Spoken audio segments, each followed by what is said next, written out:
Chapter 1401. Take a closer look. You're Snow White all over. How about I call you Whitey? No, master, look. This little fat squirrel is also covered in white fur. He's more suitable for this name. The little snake betrayed his teammate without a second word.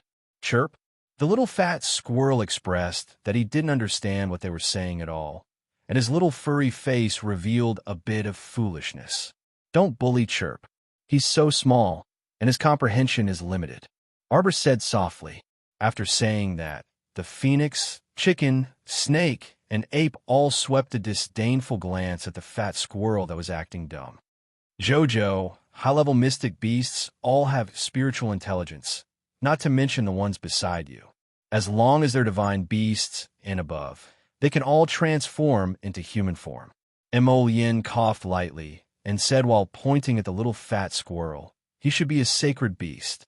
Otherwise, when the Bloodfire Phoenix egg entered your conscious pool back then, you would have kicked it away long ago, no? Arbor blinked. Aside from the ape and the divine bird Ching Wan, in other words, the little white snake, the phoenix egg, and the little fat squirrel beside her are all sacred beasts? Yin nodded vigorously. So don't be fooled by their adorable appearances. Who's adorable? The Bloodfire Phoenix was the first to cry out in defiance. This lord has never acted cute or foolishly. Don't compare me with those two idiots. If I'm not wrong, this little white snake that's acting dumb, it should be the ancient netherworld great void serpent. He has the power of the netherworld. Yin swept a glance at the little white snake whose eyes flickered. Arbor picked up the small bowl and ate 2 mouthfuls of rice. She looked at the little white snake with sparkling eyes. Then how about I call you Ming Ming from now on? When the little white snake heard that, compared to the unreliable snake, soft, thin, and white names, this Ming Ming sounded much more pleasing to the ear. It quickly nodded its head and agreed, worried that its little master would go back on her words. Egg. The Bloodfire Phoenix's mouth twitched. I'm no longer an egg. All right, last time I named you Fire. Arbor nodded. The day after tomorrow, I, your master, may go into seclusion for a few days and take that bone-forging pill. All of you better behave yourselves. Don't fight with each other, okay? All of them nodded their heads in unison. At first glance, they looked rather obedient. Master Silver, that immortal venerable, is here. He has been pacing back and forth in your sleeping quarters. I think he doesn't know how to get in. Why hasn't he disappeared yet? Arbor looked at Yin in shock. He's been here all this time? Yes. Yin nodded slightly. These days, I've had Hidden Flower accompany him to drink and chat. Don't worry, he won't be too bored. Master, do you want to drag him in? Hey, what do you think? He should be an expert in the God realm. Wouldn't it be a problem if he didn't go back? Wouldn't the heavenly Tao find trouble with him? Or could it be that there was actually a freaking God-sending talisman, but she just didn't know how to draw it? Huh. Cho laughed. Master, you have a lot of God realm experts around you.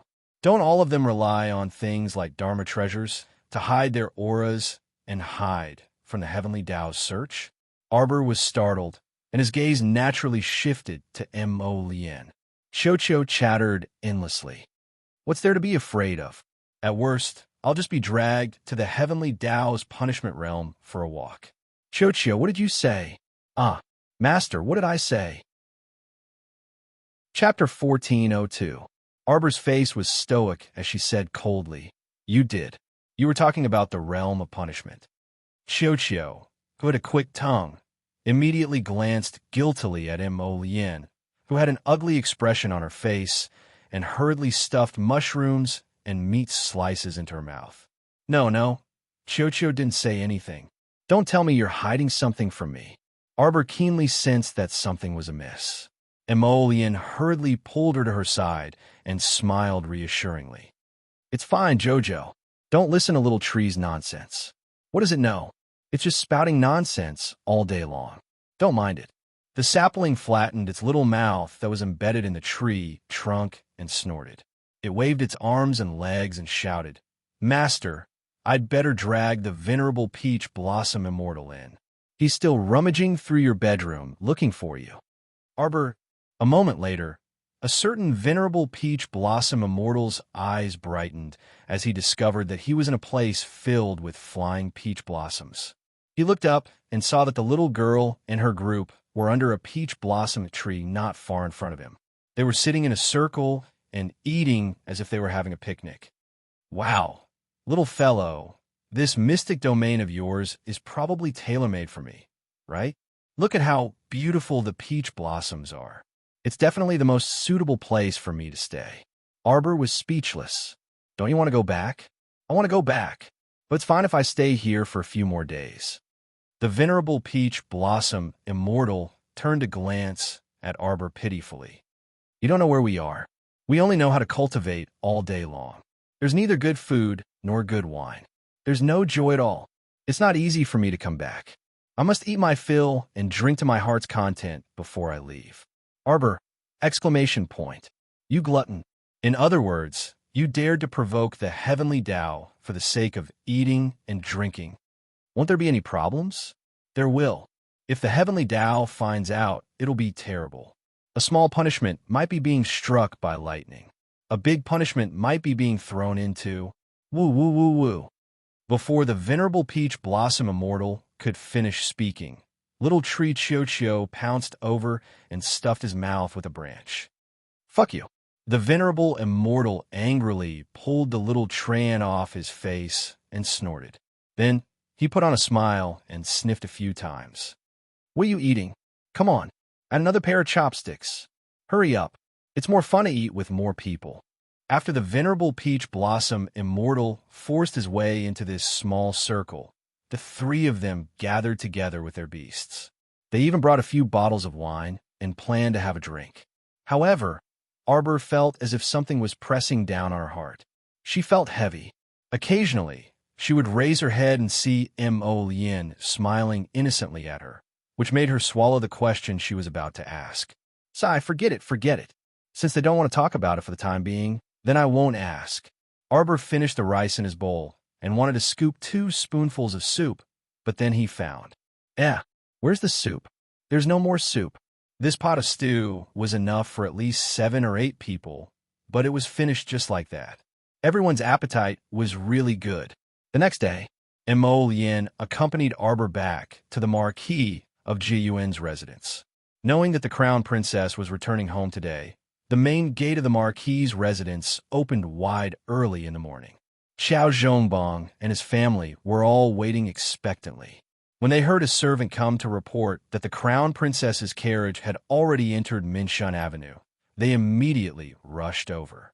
Xiao Zhongbong, second Uncle Xiao, and the rest of the family all rushed toward the main gate and looked at the entrance excitedly. They saw a handsome man and a beautiful woman appear at the main gate hand in hand. Chapter 14:03. Greetings, Your Highness the Crown Prince, greetings. Everyone's eyes curved into crescents as they stepped forward to greet him. We're all family. No need to be so courteous. Older sister is back. Older sister is back. Xiao Liner cheered and was about to pounce over to give her older sister, whom she hadn't seen for many days, a hug. Unexpectedly, a small figure was faster than her. He jumped in front of Arbor and hugged her leg, shouting, Benefactress, benefactress, benefactress. Arbor couldn't help but find it funny. She bent down to pick up the little monk and knocked on his little head. You missed me? This little monk missed Benefactress very much. When Benefactress wasn't here, this little monk couldn't eat or sleep in peace. Woo-woo. The little monk sniffled and nodded. You heartless little one. Wei Ziqin was amused and annoyed at the same time. I wonder who's been cooking all kinds of vegetarian food for you recently to make you happy. Benefactress's mother. The little monk said in a childish voice. Arbor rubbed his little bald head in amusement. Mother, let's go in and talk. The group of people moved to the main hall and gathered together, laughing and chatting happily. When they talked about yesterday's trip to Shuo Street to distribute food, Xiao pouted angrily and said, Why didn't Big Sister bring me to something so fun? Wei Ziqin hit her daughter in annoyance and reprimanded softly. You can play with anything. Father, mother, second uncle, second aunt, younger brother, younger sister, we brought you some small gifts. Take them and distribute them. Emolian had people move the things in and handed them out one by one. For mother and second aunt, there was a set of head ornaments and jewelry. For father and second uncle, there was a famous calligraphy and painting. For younger brother, there was a set of the 4 treasures of the study. For brother Xiao Hu, there was a famous sword. For Xiao Lin, there was a pair of golden brocade wristbands. Everyone couldn't help but hold their gifts, grinning from ear to ear. This is for eldest aunt and cousin Rulin. If mother visits them later, you can bring it over. Good, good, good. Wei Ziqing chuckled and nodded. The little monk sat on Arbor's lap and looked at the gift boxes in everyone's hands. He asked weakly, I don't have any. Arbor couldn't help but find it funny. With a flick of his wrist, he took out a pink and fluffy hat from his inner world and put it on the little monk's bald head. Nice. Yes, yes. Ha ha ha. Jolin was laughing so hard that he fell down. Did you see that? That lotus flower was embroidered by Big Sister. Do you like it? Arbor's eyes curved as he lowered his head and asked the small monk. The corners of Emo Yin's mouth twitched silently. He didn't know if he should praise his wife for her hobby of embroidering lotus flowers. The little monk reluctantly nodded his little head. She looked a little ugly. Everyone hurriedly held back their laughter, pretended to cough, and each took a cup of tea to drink. Don't complain, I'll tell you. Arbor flicked his little head. Wear it when you go shopping in the future. Don't always show your bald head. But it's a little hot. Second Uncle Xiao choked on his tea. It was going to be hot soon, and his little niece actually gave the little monk a fluffy hat. This was simply, did you do your morning ritual today? Arbor changed the topic. I finished it yesterday. The little monk muttered to himself, immediately forgetting his earlier protest. Chapter 1404. After eating lunch, Arbor followed Emo Yin back to the Eastern Palace. Since he didn't have anything to do in the afternoon, Arbor took out the bone-forging pill and glanced at it. Are you going to take it now? Emo Yin asked as she set down the scroll in her hand. Chocho said it would take 3 days, but I feel like it's a bit of scam. It'll probably take 5 to 7 days. Okay, if you finish forging as soon as possible, there won't be any problems afterwards. Emolian wouldn't stop things that could increase her strength. On the contrary, she was very supportive. Arbor nodded. After forging my bones this time, I hope that my body won't be so weak when fighting against people below the spiritual realm. At the very least, I won't vomit blood after getting hit by 2 palms. Jojo, you will definitely succeed. Emolian nodded with a smile. Let's go. I'll bring you to the cultivation area in the back room of the bedchamber to enter closed-door cultivation. Arbor hummed in assent and stood up, allowing her to lead him to the secret room. After the stone wall on the wall shifted back to its original position, Emolian turned around and walked out of the secret room with a smile. Huifeng flipped in from outside the window and cupped his hands. Your Highness, how is the investigation going? Huifeng nodded. According to the information that the Hidden Night Pavilion has collected over the past few days, we have basically confirmed it. It was Commandery Princess Ian who arranged for a group of local ruffians to cause trouble on your Highness's big day. A severe glint flashed past Emolian's eyes. As expected, it was this sick woman. She actually dared to ruin such an important day of his big day. Simply abominable. Your Highness, Emolian ordered coldly, continue. But that day, when the Crown Princess was serving tea, the person who bribed the royal maid Kai-Chin to poison Her Majesty, the Queen Dowager, was not Commandery Princess Yin. Huifeng said, but Her Majesty the Queen Dowager seems to be convinced that it was Commandery Princess Yin who poisoned her. Was it the vassal king of Anan's estate? Huifeng nodded. That's right. There is a maidservant in vassal king Consort Wu's estate, and she is the royal maid Sai-Chin's younger sister.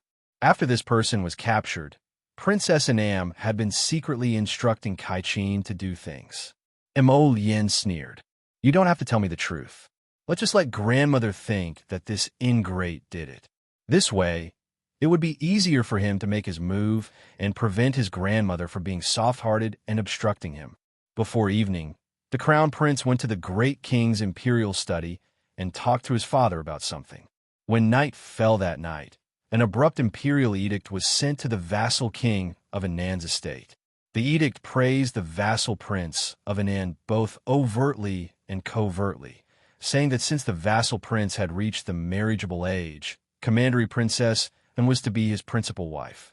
This edict came out of nowhere and caught everyone off guard. But the vassal prince of Anand was rather happy. Previously, he was still looking forward to how he could get his father to ask the great king for an imperial edict. He didn't expect that the edict would come just as he was thinking about it. Although it came very suddenly, it didn't hinder him from achieving his goal. The vassal prince of Anand, Cho Fu, was very happy. He led his family members to kneel down and respectfully receive the edict. On the other hand, the vassal king consort of Anand and the vassal king consort looked at each other in bewilderment, not understanding why this edict was issued so strangely. When Huifeng reported this matter to the crown prince was taking a nap in the studies compartment, so he merely nodded when he heard this. He was the one who went to ask for the imperial edict, so he already knew about it. But why does the crown prince want to fulfill the vassal prince of Anand's wish? Huifeng asked in puzzlement.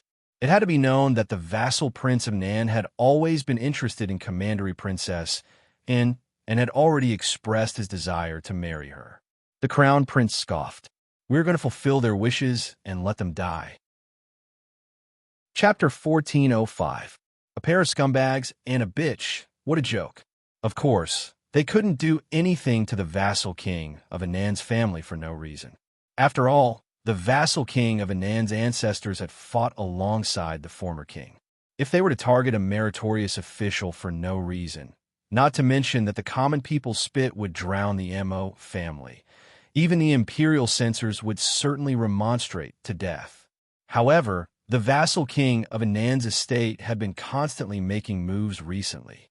What was even more laughable was that they thought he was unaware as the crown prince. It was fine. Let them continue to make trouble. By then, Ian would have already married into the family, so he could behead them all at once. This way, they would have a companion on the road to the Yellow Springs. At that time, not to mention that he was vicious and merciless, they had brought this upon themselves. Huifeng looked at Prince Mo's expression and quickly lowered his head. Your Highness, there's another matter. The several dozen burly men who caused a ruckus on South Shiloh Street should have been hired by someone. Someone wanted to cause a large number of casualties, but they didn't expect Your Highness to arrive so quickly with the royal guards. The crown prince narrowed his eyes. Continue investigating and ferret out the mastermind. He had a premonition that the organization behind this wanted to make another move after failing to clean up the polluted water source. This time, perhaps they were targeting the Mo Kingdom base. After all, the Mo Kingdom base had the most human traffic and had the most complete defensive fortifications. As long as they wiped out the Mo Kingdom's defensive fortifications, it would be easy to dismantle the other fortifications. He keenly sensed an impending storm, and he closed the book in his hand. On the other side, when news of the betrothal reached Commandery Princess Ian's Anya Pavilion, she simply couldn't believe her ears. What did you say? Say it again. The fine-toothed comb in Commandery Princess Ian's hand unwittingly fell to the ground with a clatter. She sat on a small stool with her long hair draped over her shoulders. Her eyes were wide open, and her rosy face after bathing appeared as ghastly pale as a sheet of paper. Su immediately burst into tears. Miss, the great king's decree has already reached the vassal king of Anand's estate, and the vassal prince of Anand has already received it. The wedding date is set for 1 month from now. After the Queen Dowager's birthday banquet, it will be Mrs. turn to get married. Commandery Princess Ian's vision darkened, and she nearly toppled off the stool. Fortunately, Suer saw that something was wrong with her, and immediately rushed forward to support her. Miss, you have to hold on. You must not fall. What did the Empress Dowager say? The Queen Dowager also knows the great king's intention behind this marriage decree. Commandery Princess Ian shrieked.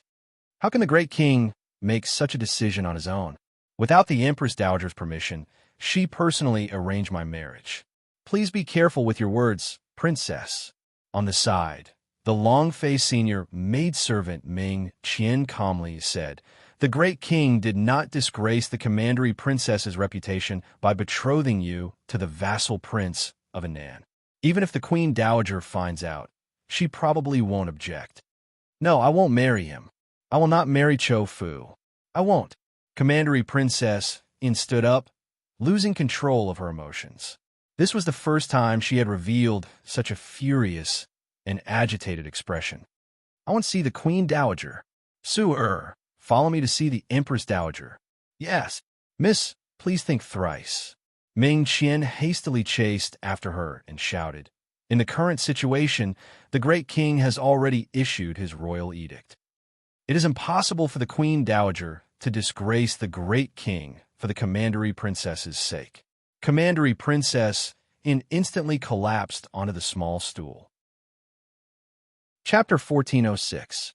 However, before she could sit properly, she collapsed limply onto the ground. Su-er's heart ached when she saw this, and she called out repeatedly, Miss, help! Help me to the Queen Dowager! Help me over!" Commandery Princess In pleaded with reddened eyes and tears. No matter what, she had to go and try. No matter how slim the hope was, she could not just casually entrust her future to a strange man like this. She couldn't accept it. She couldn't accept it. A summer rain abruptly arrived after dusk. The torrential downpour poured down like a hole in the sky. Thunder boomed. Two people were kneeling in the rain, their faces covered in mist, unable to open their eyes from the rain. Fenggu walked up to the two people while holding an oil paper umbrella. She looked down at the two delicate women kneeling on the limestone floor and said with a shake of her head, "Commandery Princess, it's raining heavily outside. You had better return early." "Nanny Feng, I want to see the Queen Dowager." "Nanny Feng, the Queen Dowager has already rested." Fenggu gazed at her coldly before telling Su-er, "Why haven't you brought your master back yet?" "Nanny Feng, I want to see the Queen Dowager. I want to see the Queen Dowager, Nanny Feng." "Commandery Princess, don't be so unappreciative. What kind of person is Her Majesty the Queen Dowager? Is she someone you can meet whenever you want?" Fenggu swept her an indifferent glance and said, "Why haven't you withdrawn yet? Do you want me to order the royal guards to carry you back?" She said this extremely bluntly.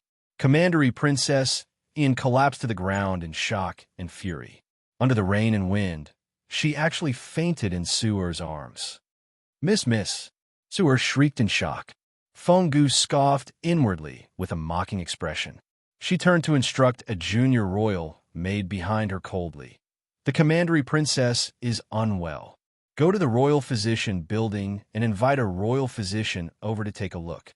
"Yes, sir," who supported her young miss who had fainted and shouted at Fenggu's departing figure.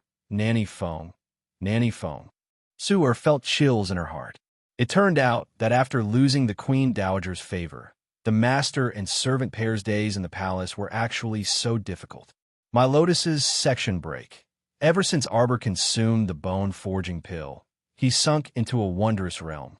She activated her inner vision and could see that her bone marrow and meridians were being forged and expanded at a speed visible to the naked eye. Naturally, this process was extremely unpleasant. However, after experiencing the pain of the secret realm fusing with the blood vessels in his dantian, all of this seemed to be nothing to Arbor. She calmed herself down and sat there cross-legged. Just like that, she stared at her own bone marrow meridians as they changed inch by inch under the forging of the bone-forging pill. At this moment, her bone marrow was gradually covered with a layer of white light from her thighs, sternum, to her skull. It looked extremely holy and radiant. If there were any outsiders here, they would definitely be very surprised to see that the little crown princess was emitting strands of holy white light all over her body.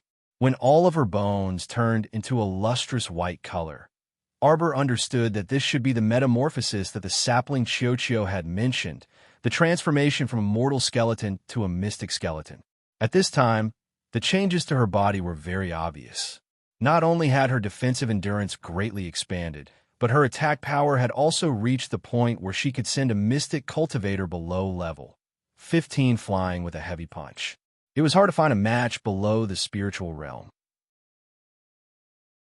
Chapter 1407. No, she might even be able to disregard the attacks of some low-level soul realm cultivators as ineffective against her. Moreover, the changes to her bone marrow continued to change with the passage of time. With this change, Arbor truly felt the horror of having her broken bones reconstructed.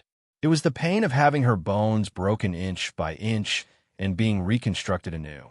Even the bloodline in her body could not help but scream crazily. Pain! Pain! It was too fucking painful. However, she could not be afraid of this pain. The more she thought about it, the more it hurt. She could only overcome this psychological fear by facing it head-on. Miss Chow simply blocked her 5 senses, concealing her spirit and chi, and entered a state of complete emptiness. However, the pain in her bone marrow did not mean that she could not feel it immediately after blocking her 5 senses. The pain that penetrated deep into her bone marrow still existed, but it was slightly better in comparison. Arbor suddenly opened her eyes. Within her inner vision, she discovered that her bone marrow had turned from glowing white to being covered with a layer of faint purple light. This faint purple light was still gradually turning into a faint pinkish-yellow color. However, cold sweat trickled down her head, and she felt that her bone marrow was about to go numb from the pain. Suddenly, a pink figure appeared beside her. With a flick of his sleeve, the little girl fell to the ground with a plop. A certain venerable immortal sighed. With another flick of his sleeve, he supported her body. The little tree, Chiochio's tree face, was full of guilt. Dodo hopped out of the paradise. Master, master, master. So noisy. The venerable immortal brushed this noisy tree man aside in annoyance. You're too bold. You actually gave her a god-level bone-forging pill. If she can't take it, you know what will happen. Master, master, she won't be able to take it. The venerable peach blossom immortal glared fiercely at the tree man. She has already reached the half-step immortal bone realm. If she takes another half-step, what do you think will happen? Her mystic realm cultivation will not be able to take the violent transformation of her bones and blood. She will. No. The little tree man was sweating profusely as he spun around on the spot. Then he wailed, I was wrong. Venerable immortal, please save her. She's fine. The venerable peach blossom immortal glared at the little tree. Haste makes waste. You'd better remember this. The little treant drooped its head listlessly. 5 days later, Arbor opened a pair of slightly dazed eyes and was shocked by a little treant that suddenly jumped in front of him and cried loudly. What exactly did little tree experience? The leaves on his head seemed to have been roasted by fire, and there were 2 panda eyes hanging on his head. He looked like he had been beaten up several times. Arbor was speechless. He touched the scorched leaves of the sapling and asked, What's wrong with you? Master. Just as the sapling was about to jump onto the bed, it was kicked to the corner by the little water baby who suddenly jumped up. The sapling held its head and counted mushrooms. Master. The water child's tears pitter-pattered down. With a flip of her hand, Xiao Mu took out a jar from her inner world and adeptly collected the sacred water. The little water baby was speechless. Master, you worried us to death. A squarish lump of dirt suddenly popped out from behind the little water baby and said naively, You don't know. You've been unconscious for 4 to 5 days. You scared me to death. Chapter 1408. 2. 844 Fooling Around. Are you even human? With a flick of her sleeve, Mo Yin brushed the little ones to the side. Sitting down by the bed, he raised his hand to touch Arbor's forehead. The man's eyes were slightly worried. Jojo, you're too much of a troublemaker. Arbor blinked, looking at him in confusion. She glanced at the little treant hiding beside the cabinet, and her heart skipped a beat. I thought you were going to forge your bones, and only forge your mortal bones into a mystic skeleton. I didn't expect you to take a god-tier pill. Arbor instantly glanced at the little treant hiding behind the cabinet, looking at her with a guilty expression. Needless to say, it must be this troublemaker's doing. She knew this little guy was unreliable. Sure enough, he wanted her to reach the heavens in a single bound. but she was only at the 14th level of the profound realm. If she couldn't reach the heavens, she would explode. But at this moment, she secretly looked inside herself and could see that her bones were actually an extremely light yellow. I forged my spirit bones? Not only that. Emo Yin shook her head. You forged your half-step immortal bones. Emo Yin helplessly reached out to stroke her head. With your current body's defensive power, as long as you aren't surrounded by more than 10 great spirit masters at the same time, most spirit masters below the 10th level won't be able to do anything to you. Arbor's eyes brightened. Originally, her original goal was to not get injured in the hands of people below the 5th level of spirit masters.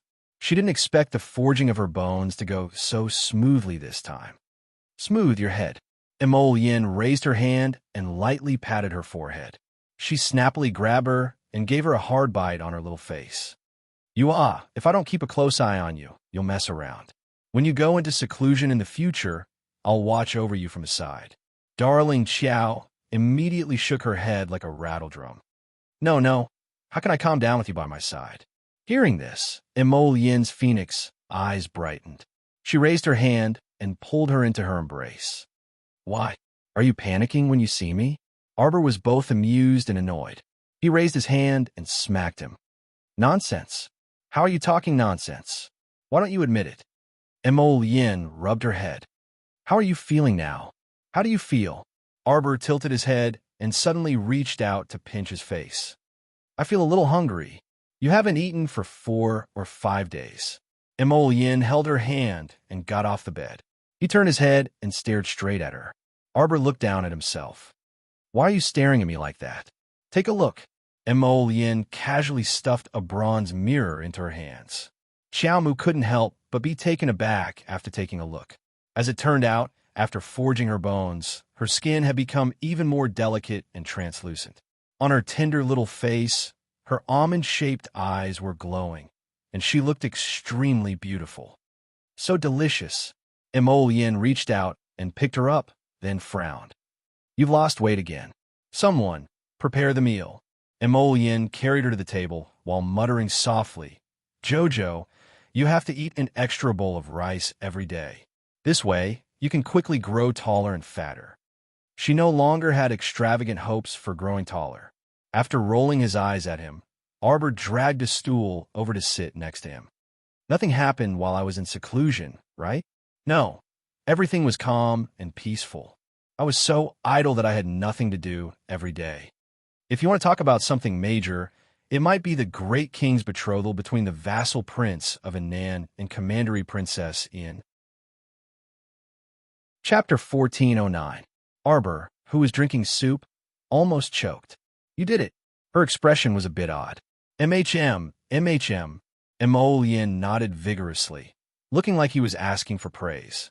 He looked at his wife with a grin and said, Who told that Ian to always hover around us like a housefly? It's so annoying.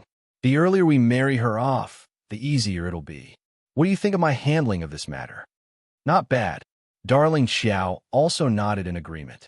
I don't know what's wrong with that person, but she always likes to deliberately get close to me. Do I look that stupid? How can I become good sisters with her just by letting her bluff me a bit? How can there be such a comical thing in this world? I don't like her. She's terribly scheming. Arbor scooped up a spoonful of rice and swallowed it. When she looked up, she saw Mo Lien, this guy, staring fixedly at her with his flickering phoenix eyes. You don't know why she got close to you? How would I know? Arbor scooped up another spoonful of rice and swept him a suspicious glance. Cough. Then let me ask you something. Emo Lien coughed lightly and moved the stool closer to his wife.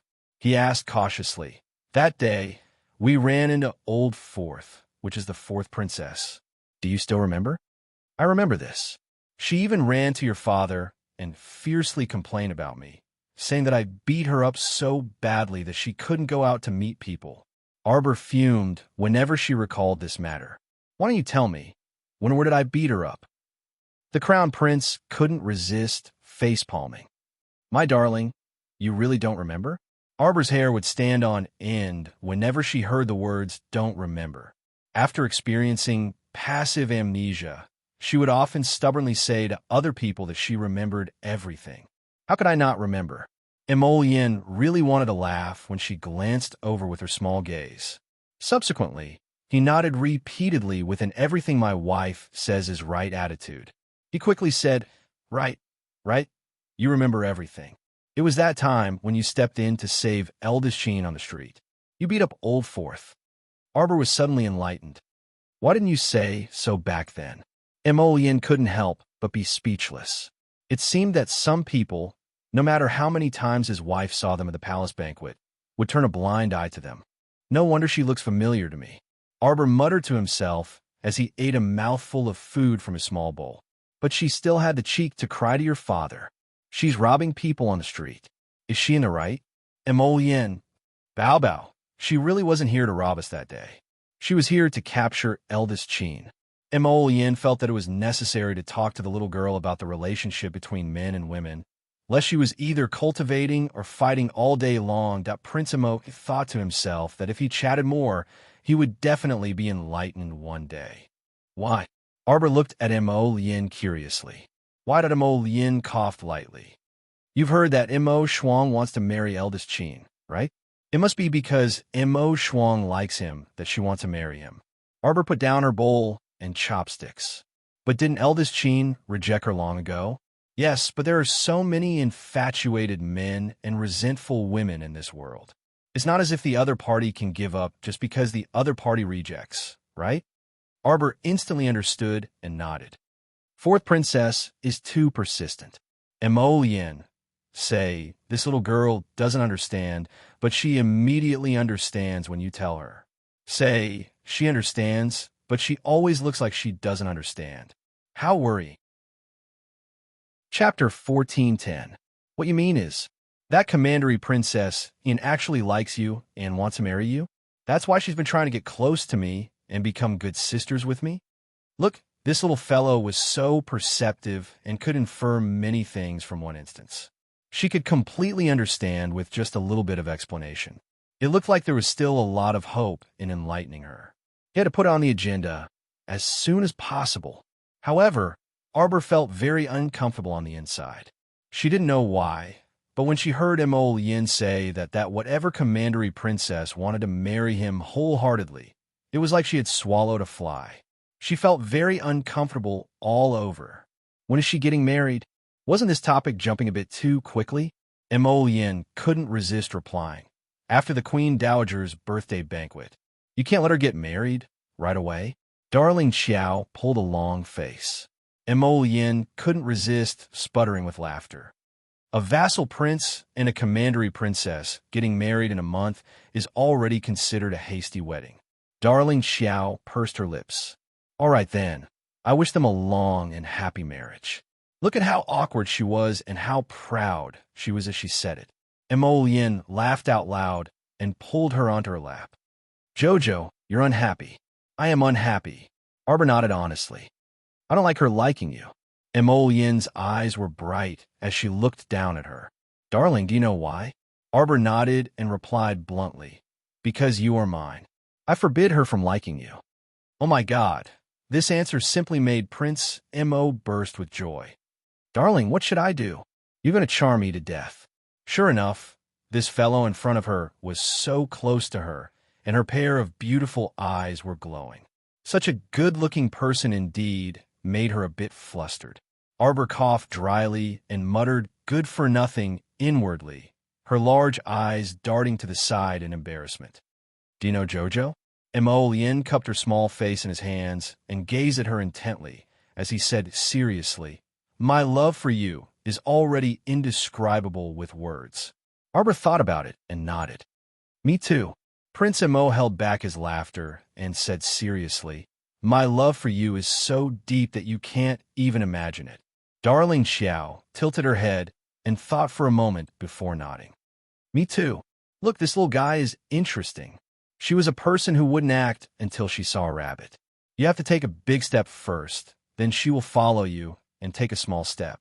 She will follow in small steps, and one day she will be able to walk side by side with him. Prince Emo once again praised himself in his heart. How could he have been so wise and far-sighted back then? He really admired his own wit. Arbor reached out to rub his face. I just don't get it. Since fourth princess has already been clearly rejected, why can't she just switch paths? Why must she run headlong into an iron-headed tree like eldest Cheen? Not everyone is as decisive as you. Prince Mo's heart stirred, and he hugged her tightly in his arms and stroked her hair. You can say that she doesn't understand love, but she can see things so clearly sometimes. Yin lowered his head to kiss her face. Xiao Xiao, let me ask you something. Yesterday, I found a small booklet with both pictures and text in your official box.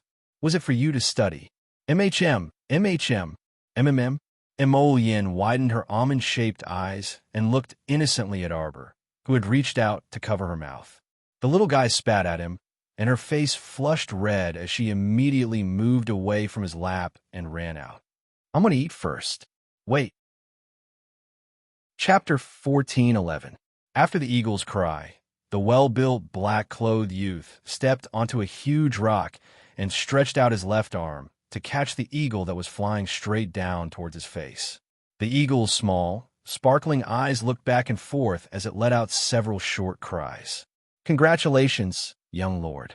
Congratulations, young lord. You have tamed the most ferocious eagle king of our western wilderness prairie. An earth-shattering roar came from behind the youth. The youth turned around, his wolfish eyes hidden in the messy hair in front of his forehead, emitting an unruly and ruthless light. He raised the eagle on his left arm high up. In an instant, the several hundred personal attendants below erupted into thunderous roars of praise. Young lord, young lord, young lord. The youth was about 20 years old. He was tall, his skin was nearly the color of wheat, and his hair was combed into a small braid. His facial features were deep and handsome. His black tights wrapped around his perfectly streamlined body, and his entire person exuded a wild, unrestrained, and awe-inspiring, domineering aura. Young Lord didn't come out of seclusion for 3 years, but the moment he did, he intimidated everyone. The white-haired Aikido tribe patriarch Ahan, whose face was covered in wrinkles, said with a smile, Young Lord is growing too quickly. In the blink of an eye, he has grown to the point where we are left in the dust. Another clansman said with a smile. Patriarch, Lord Patriarch. In the distance, a young clansman riding a horse quickly arrived in front of Patriarch Ahan. He dismounted and respectfully handed over a letter. This is news from Northern Mo. Ahan frowned. He opened the letter and quickly skimmed through it. He couldn't help but be startled. I didn't expect that Northern Mo's royal crown prince has already gotten married. Father, what is the news? The youth ACI collected his gaze and quickly walked over to Ahan. It's news from Northern Mo. Take a look. Ahan handed the letter to him. ACI took the letter and gave it a cursory glance. His wolfish eyes glowed with a faint green light. Father, the letter says that Northern Mo's Queen Dowager's 70th birthday has been set on the 8th of June. I plan to personally lead a team. What? Ahan was taken aback. He then shook his head and said, That's inappropriate. With your status, why do you need to attend the birthday celebration of a mere Northern Mo Queen Dowager? The birthday celebration is just an excuse. The most important thing was that he finally had the qualifications and strength to meet this crown prince of Northern Mo. He was determined to get back at this person for all the humiliation he had suffered back then. Big brother. Ollie spread his legs and straightened his body. I'll go with you. Ollie, you're also causing trouble. Ahan glared at his son, Ollie, in disapproval. Young master. Ahan wanted to say something else. However, Yas raised his hand and stopped the latter half of his sentence. Yas turned around with a cold expression and fiercely flung the black cloak behind him. I've already made up my mind. You don't need to persuade me anymore. Pass down the order. Bring some gifts. We will set off tomorrow. Yas stepped down from the hill and looked up at the clear blue sky. A dark light flitted across his deep eyes. Wait. Damn, girl. I said I would come back for you. Wait. He muttered to himself as his tall figure gradually disappeared into the distance. Ollie originally wanted to chase after him, but was stopped by his father, Ahan. Don't chase. Since young master has decided. Ollie, you will set off tomorrow to accompany young master to Northern Imo. Remember, at the crucial moment, use your life to protect our young master. Yes, father. Chapter 14:12. Chieftain. Two clansmen carrying wooden bows on their backs rushed over excitedly. Chieftain, we've discovered the figures of the Alava tribe. Oh, these little rats are finally willing to come out of their holes to look for food. Go capture them all. Ahan raised his hand and roared. The roars of the vigorous clansmen instantly echoed in all directions. On the other side, after ACI left the slope, he headed toward the tent area next to the water source. There were many large and small tribes like this in the western wilderness. Each tribe would lead their clansmen to choose a place with abundant water and grass to set up camp and pass their days. However, in recent years, the ecological environment had worsened. The drama of fighting for territory occurred every day in the western wilderness, and people died everywhere. 3 days ago, a small tribe nearby had collectively turned into zombies overnight. Fortunately, he had already come out of seclusion and led his clansmen to quickly and appropriately clean up, preventing the crisis from spreading. ACI pursed his lips and pulled open the curtain of the large tent with a swish with a handsome face that didn't have a smile on it. A fiery and delicate body pressed against him and wriggled coyly on his body. She called out sweetly, "Big brother, AC." ACI frowned and pulled off the woman clinging to him. He shoved her away. "Go away." His disgust was evident in his words. Akir's small face stiffened. She had deliberately dressed up today to see her big brother ACI. With such stunning looks, no matter who saw her, they would be very attracted to her. However, only her big brother ACI was so disdainful of her from beginning to end. She was the peerless pearl of their Aikido tribe and the adopted daughter of the chieftain. She had been born proud and outstanding. Whether it was in terms of talent or beauty, she was one of the best among her peers. She was deeply loved by countless men in the Aikido tribe. But now, for this even more outstanding man in front of her, she didn't mind lowering her noble head. "Big brother ACI, I also want to go to Northern Imo with you. I heard others say that Northern Imo's land is vast, with glazed tiles and gold everywhere. I want to see this kind of country. Big brother ACI, we're a large group of men. Why would a woman like you come with us? You won't be able to make it." Yasa's words were full of contempt for Akir. Akir immediately said indignantly, "I'm a level 8 mystic cultivator. In the entire clan, I could be considered to be one of the top few. Big brother, you see, you underestimate me too much. Isn't it just traveling? How can I not keep up with your speed?" Yas glanced at her coldly. "Women should just stay in the tent obediently and wait on people. Don't come out and cause trouble. You don't need to be stronger than a man." Akir's eyes immediately reddened with grievance. She stomped her feet and said, "I'll tell Daddy that I must go with you. You can't get rid of me." After saying this, he lifted the curtain and ran out, almost bumping into a bearded clansman.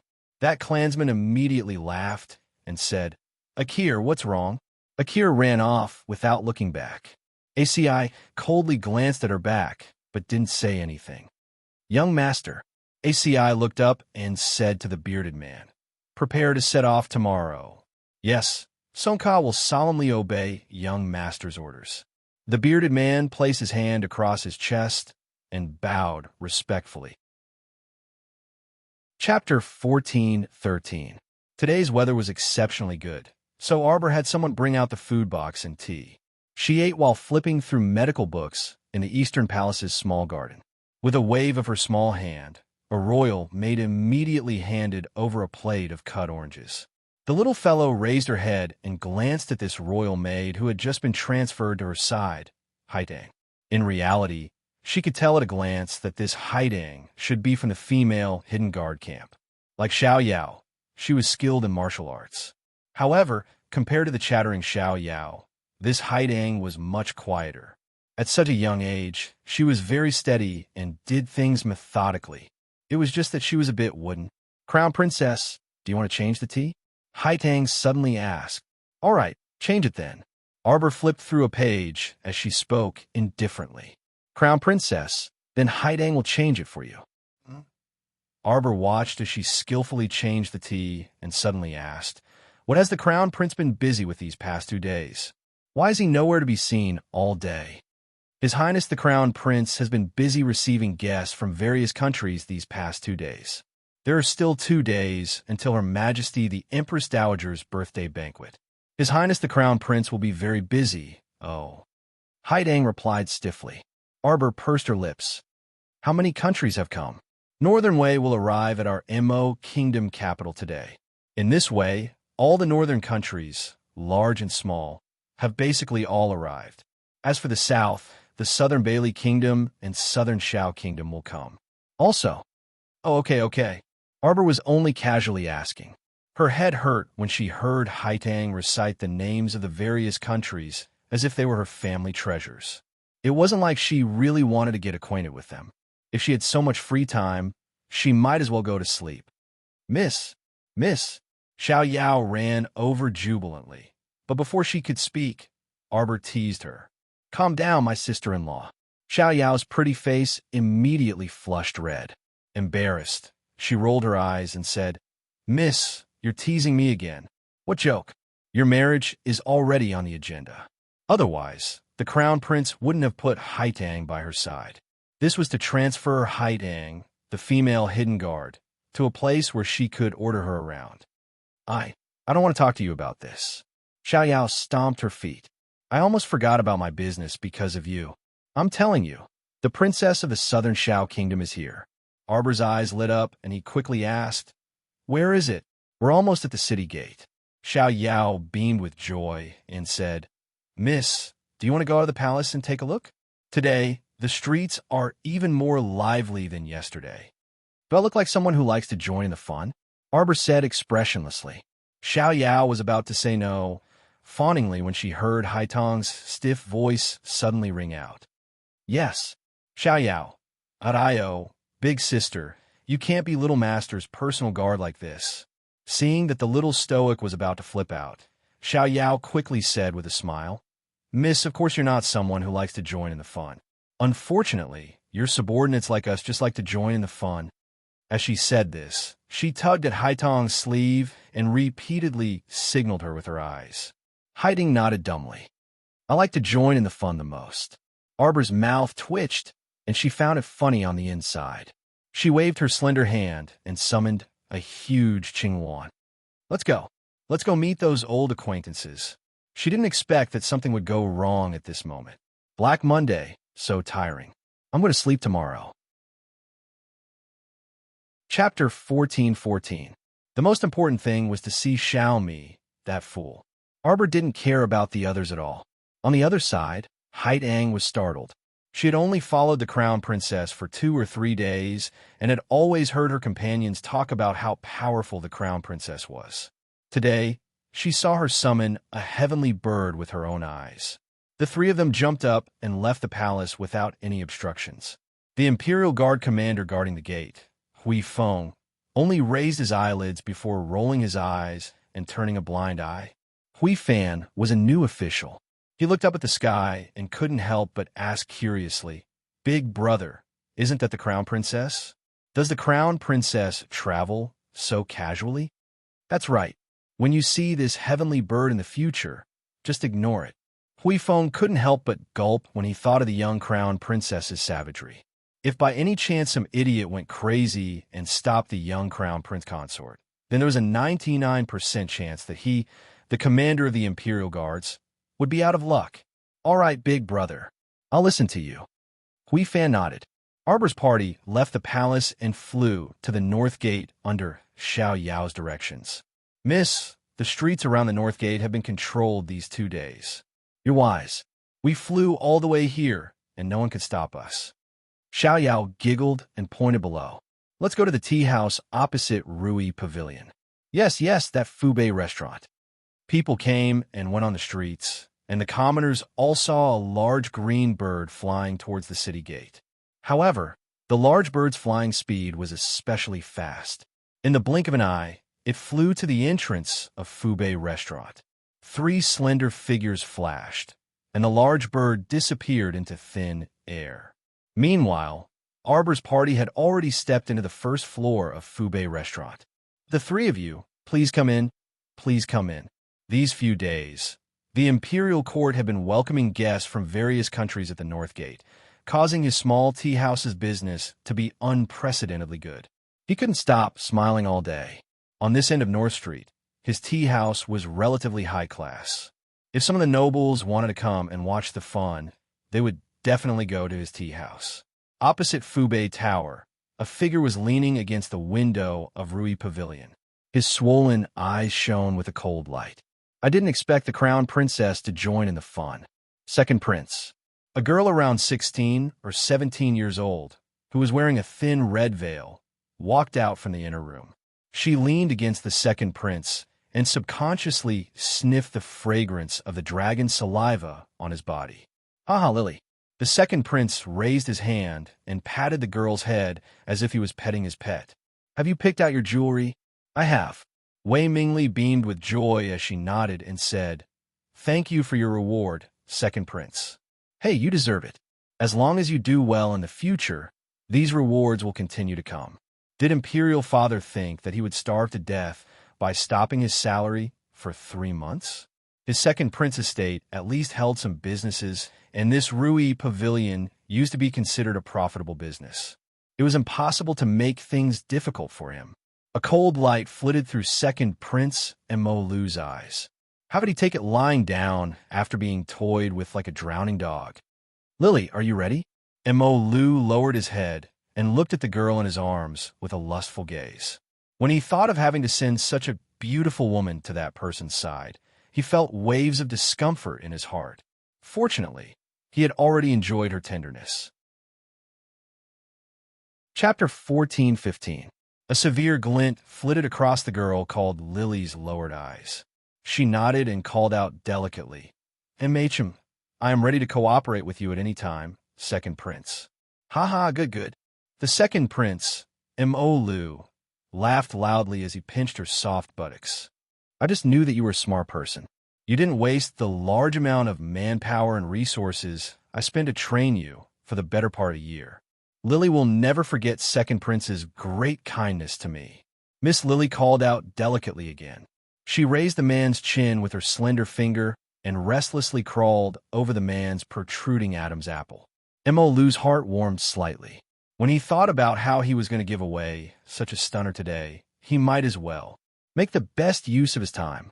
The second prince picked up Miss Lily and strode behind the screen. Miss Lily giggled delicately. Not long after, Miss Lily's light gasps of pleasure could be heard from inside. The screen was vaguely imprinted with 2 intertwined figures. The second prince had already lost himself in the passion and was completely intoxicated.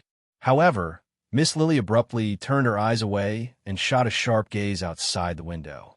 She thought to herself, Wei Mingli, will definitely become outstanding and have boundless glory in this life. Whoever had humiliated her in the past would have to pay back 1,000 times the price in the future, including this second prince who treated her like a plaything. Miss Lily's slender fingers, which were painted red, slid across the back of the second prince's head, causing the man's entire body to tense up instantly. On the other side, Arbor and his servants were sitting in a private room by the window on the second floor. After ordering a pot of tea, they sent the waiter away. This year, a pot of good tea also cost a lot of mystic currency. There was no other reason than that ever since the tea trees were largely contaminated, the tea leaves would only become more and more expensive in the future. Commandery Princess, please. A voice came from behind the curtain. Arbor turned to look and saw Commandery Princess In slowly walking in, accompanied by her maidservants Ming Qian and Suer. After not seeing her for so many days, In looked haggard. Her palm-sized face was filled with worry, and she looked listless, her eyes very dim. It seemed that as the wedding day approached, her heart was also suffering. However, Arbor did not sympathize with her. She had heard the crown prince mention that this commandery princess and had invited many local ruffians to cause trouble for her on the day of her wedding. If she really got her way, wouldn't the crown prince lose face? In addition, the crown prince secretly suspected that the reason why Ding Yun was able to sneak into the palace that day was because someone had led the way. And this guide was most likely Commandery Princess, and did not notice Arbor and his servants in the small cubicle by the window and headed straight for the private room after entering the tea house. Arbor ignored her and turned his head to look at the bustling scene outside the window. There were guests from various countries entering the Mo Kingdom capital every day these past few days. The people of the Ministry of Rites were very busy making arrangements for the guests' accommodations.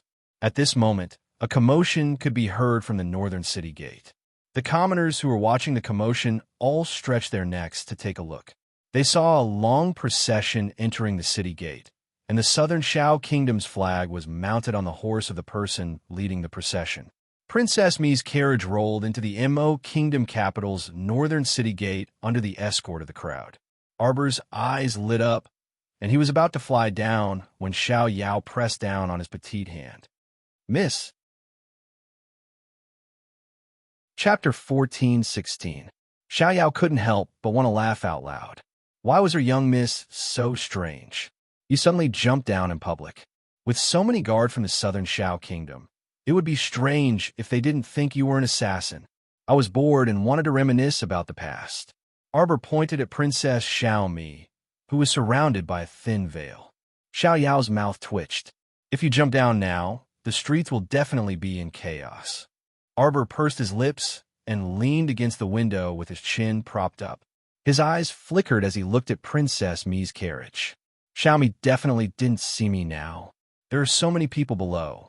Xiao Yao suddenly paused midway and frowned as she looked at the group of people barging into the city gate. "Make way, make way, make way."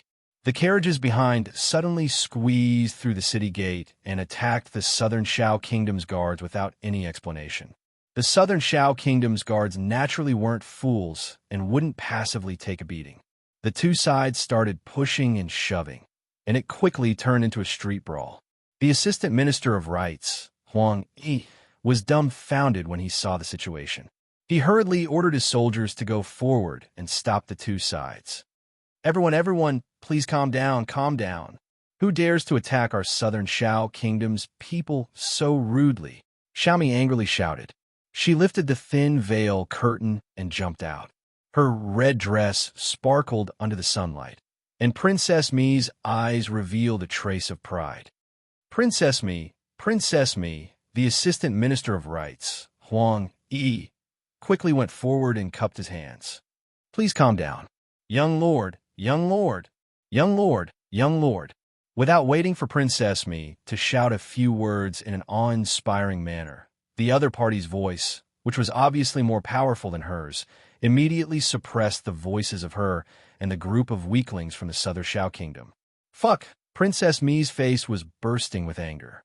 Where did this fool come from? He just entered the city and already caused such a big commotion. Was he trying to show off his power to Baimois? Yas was draped in a black cloak. He dismounted from his horse and strode toward Xiaomi. At first glance, Xiaomi felt that this person was somewhat familiar. When her line of sight shifted to the prideful faces of Ollie and Akir, she suddenly seemed to recall something. She slapped her thigh and said, Ollie, what's your name again?" "That guy from Aikido." Ollie's expression immediately turns furious. He glares at Xiaomi and says, "Princess Mi, you dare to be disrespectful to my big brother? This is my big brother, the young chief of the Aikido tribe. You can call him young Master ACI. "Oh, yes, it's you." Xiaomi nodded heavily as if she had been injected with chicken blood. "Yasi, it's me. You must be that idiot Yas. The one who was beaten up like a dog by my sister a few years ago.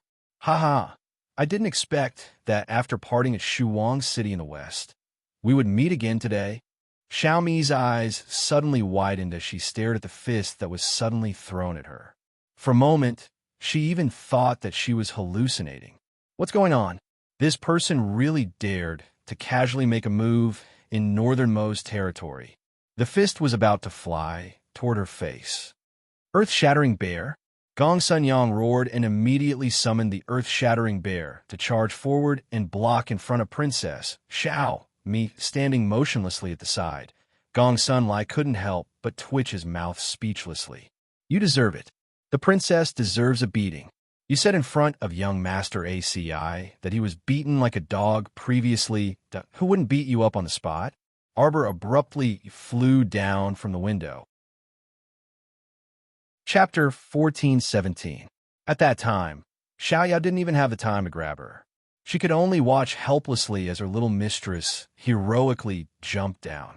She and Haitang looked at each other in dismay. Bam! Arbor jumped in front of Xiaomi and patted her shoulder without waiting for her to return to her senses. Are you all right, Princess Mi? Little sister. Xiaomi was startled for a moment before excitedly grabbing her little hand. Oh my, you really scared this old lady to death just now. I didn't expect that temperamental fellow to be so shameless. He actually made a move on a beautiful girl like me in public. Arbor, why did she keep feeling that Princess Mi was innately hilarious? When she saw her, it was as if all her worries would disappear without a trace. Sometimes, this fellow was so naive that it was almost frightening. All right, beautiful girl, I'll send you to the guest house. Arbor patted her hand. Xiaomi giggled in response. Sure, you don't know how travel-worn I was on the way here. I'm about to die from exhaustion. Stop. Suddenly, a cold voice interrupted the conversation between the two. Xiaomi wrinkled her nose as if she thought of something. She tugged at Arbor's sleeve and lowered her voice. Little sister, do you still recognize that person? Arbor coldly glanced at Asai.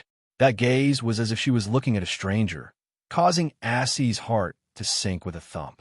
How could this be? To think that the person he had been thinking about all this time did not even have the slightest impression of him when they met again. Therefore, he stopped her with a look of displeasure on his face. Arbor used her gaze to ask Xiaomi, who is this person? Back in the mystic beast forest, Xiaomi already knew that this little sister of hers had long since forgotten someone like ACI. What was more unbearable than being completely forgotten by someone? Xiaomi shook her head and sighed. She quietly muttered to her, do you still remember Shuang City? Back then, you captured a medicine man. It's you. Arbor turned around to glare at Asai in astonishment. Yas's eyes lit up, but he instantly noticed the displeasure in the little girl's eyes. Because Arbor recalled that it was this person in front of her who led the Falcon battle team to Shuang City's entrance and threw bamboo needles at her, Morong Sun, and the others, attacking people without any explanation. This person was extremely detestable. Arbor glanced at him disdainfully and immediately pulled Xiaomi away. He didn't even bother to look at Yas now. Yasi exploded with anger. However, before he could say anything, Ollie had already jumped out and roared, didn't you hear me tell you to stop? The likes of you want to keep me here? The little stoic couldn't help but be enraged and abruptly stomped her foot. The assistant minister of rights, Huang Yi, had a bad premonition. Sure enough, he saw layers of earth rolling up from under their feet, directly pouncing towards Ollie. Ollie, Akir cried out in alarm.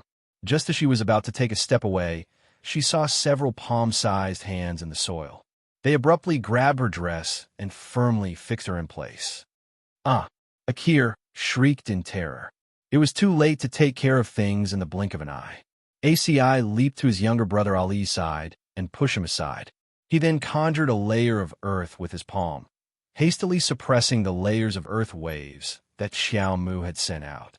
A thick earth defense rose from the ground in front of Ali, protecting him from any harm. Chapter 1418. When he looked up again, he saw that Arbor had already pulled Xiao Mi far away. ACI couldn't figure out what he was thinking. He stood dazedly on the street like this with mixed feelings in the depths of his heart. However, Akir was already so angry that she couldn't choose her words carefully. How can this woman be so loathsome? She was already loathsome enough when they met in the mystic beast forest, making people feel uncomfortable all over. He didn't expect to meet her again on the Mo Kingdom capital's North Main Street. This woman's loathsome level had clearly increased quite a bit compared to before. Assistant Minister of Rights Huang Yi's expression darkened, and he cupped his hands at Akir and said, Miss, please be careful with your words. Do not be disrespectful to our Northern Prince Mo's consort. In other words, if you dare to be so disrespectful again, I won't be polite to you. Akir couldn't help but be taken aback, and then her heart relaxed slightly. She inwardly thought, that damn girl is already married. Marrying is good. Marrying is good. After marrying, she wouldn't fight with her for Big Brother Assie's favor anymore. She believed that as long as she stayed by Big Brother Assie's side, there would come a day when Big Brother ACI would understand her goodness. Akir smiled softly. Just as she was about to snuggle up to Yas, he unexpectedly shot her a cold glance. Her footsteps froze, and she froze on the spot. ACI was about to be annoyed to death by this woman. She followed him around all day with a courtship look and didn't even draw a basin of water to look at herself in the mirror. She looked like a vixen and wasn't the woman he liked at all. The woman he liked was definitely with ACI, was slightly taken aback and abruptly realized that when he thought of the woman he liked, the little stoic's face once again inexplicably surfaced in his heart. What was there to like about the little stoic, this unlikable damn girl? Asa irritably raised his hand and scratched his head. He turned around and mounted his horse. Without saying anything, he whipped his horse and galloped away at lightning speed. Miss Lily stroked the hair on her temples and walked out of the Rui pavilion. When her sharp gaze swept over Arbor and Xiao Mi's departing figures, she recognized Arbor almost immediately. It was her, that arrogant and insufferably arrogant bitch who used His Highness the Crown Prince's power to kick her, Wei Mingli, out the door. She would always remember that expressionless face of hers. Miss Lily's eyes narrowed as she grinned with a gloomy expression. Then, she walked gracefully towards a luxurious carriage parked in front of the Rui Pavilion. Mingli? You're Mingli, right? Suddenly, a dark and thin old woman stumbled through the crowd and rushed in front of her. She grabbed her wrist excitedly. Wei Mingli forcefully flung the old woman's hand away in disgust. You've got the wrong person. No, I'm not mistaken. You're Mingli. You're my Mingli, the tanned and skinny woman exclaimed. Mingli, Mingli, I'm your grandmother. Mingli, Mingli. Grandmother had a hard time looking for you. A cold glint flitted across Wei Mingli's eyes and transformed into a sharp blood blade in an unseen place. Ha! A crisp slap suddenly landed on Granny Nyo's old face, startling her for a moment. Old woman, have you eaten a bear's heart and a leopard's gall? You still want to claim kinship? You should draw a basin of water and take a look at your wretched appearance. Can I, Lily, have such a poor and pedantic relative like you? Wei Mingli pursed her lips and revealed a lofty expression. Granny Nyo was stupefied. Chapter 1419. She originally thought that as long as she cried in front of Wei Mingli would definitely take her in on account that she was her grandmother. Who would have thought? Wei Mingli actually slapped her in the middle of the street. Was this still how a granddaughter should behave? Granny Nyo immediately collapsed to the ground and acted shamelessly like a shrew. She wailed, "Granddaughter is unfilial. Granddaughter hit grandmother."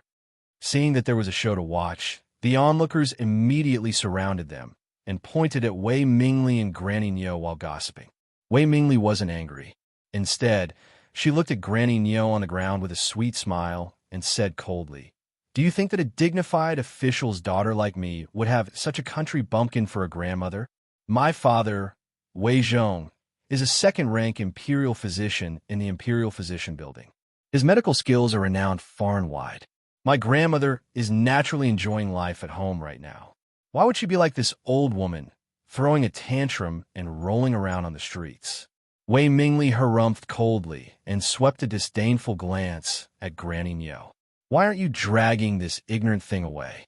Two page boys immediately ran up from behind Wei Mingli and fiercely dragged the throwing tantrum Granny Nyo off the ground, about to drag her away. Granny Nyo hugged the carriage shaft tightly and screamed, "Murder! Murder! Granddaughter killed grandmother. Ah, Granny. Madame Nebo, who had been hiding in the crowd for a long time, saw that the time was ripe and immediately rushed out to support her grandmother.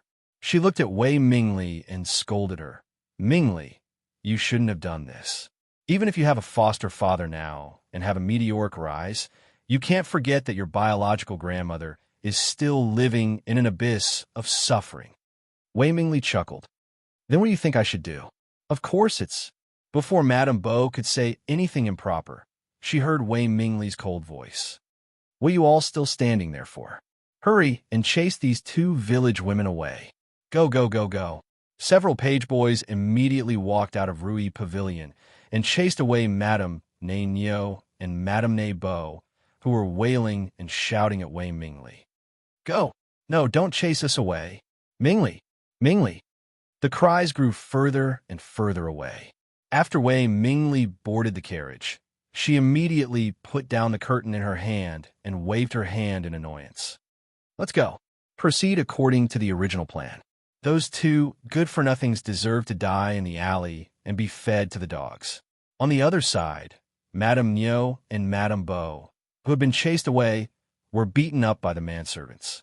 Not only did they not get any benefits, but their bodies also hurt from the beating. The two of them scolded Wei Mingli for being unfilial as they walked. When they thought of how their family had ended up like this, and how only the two of them were left, they couldn't help but look at each other in sorrow.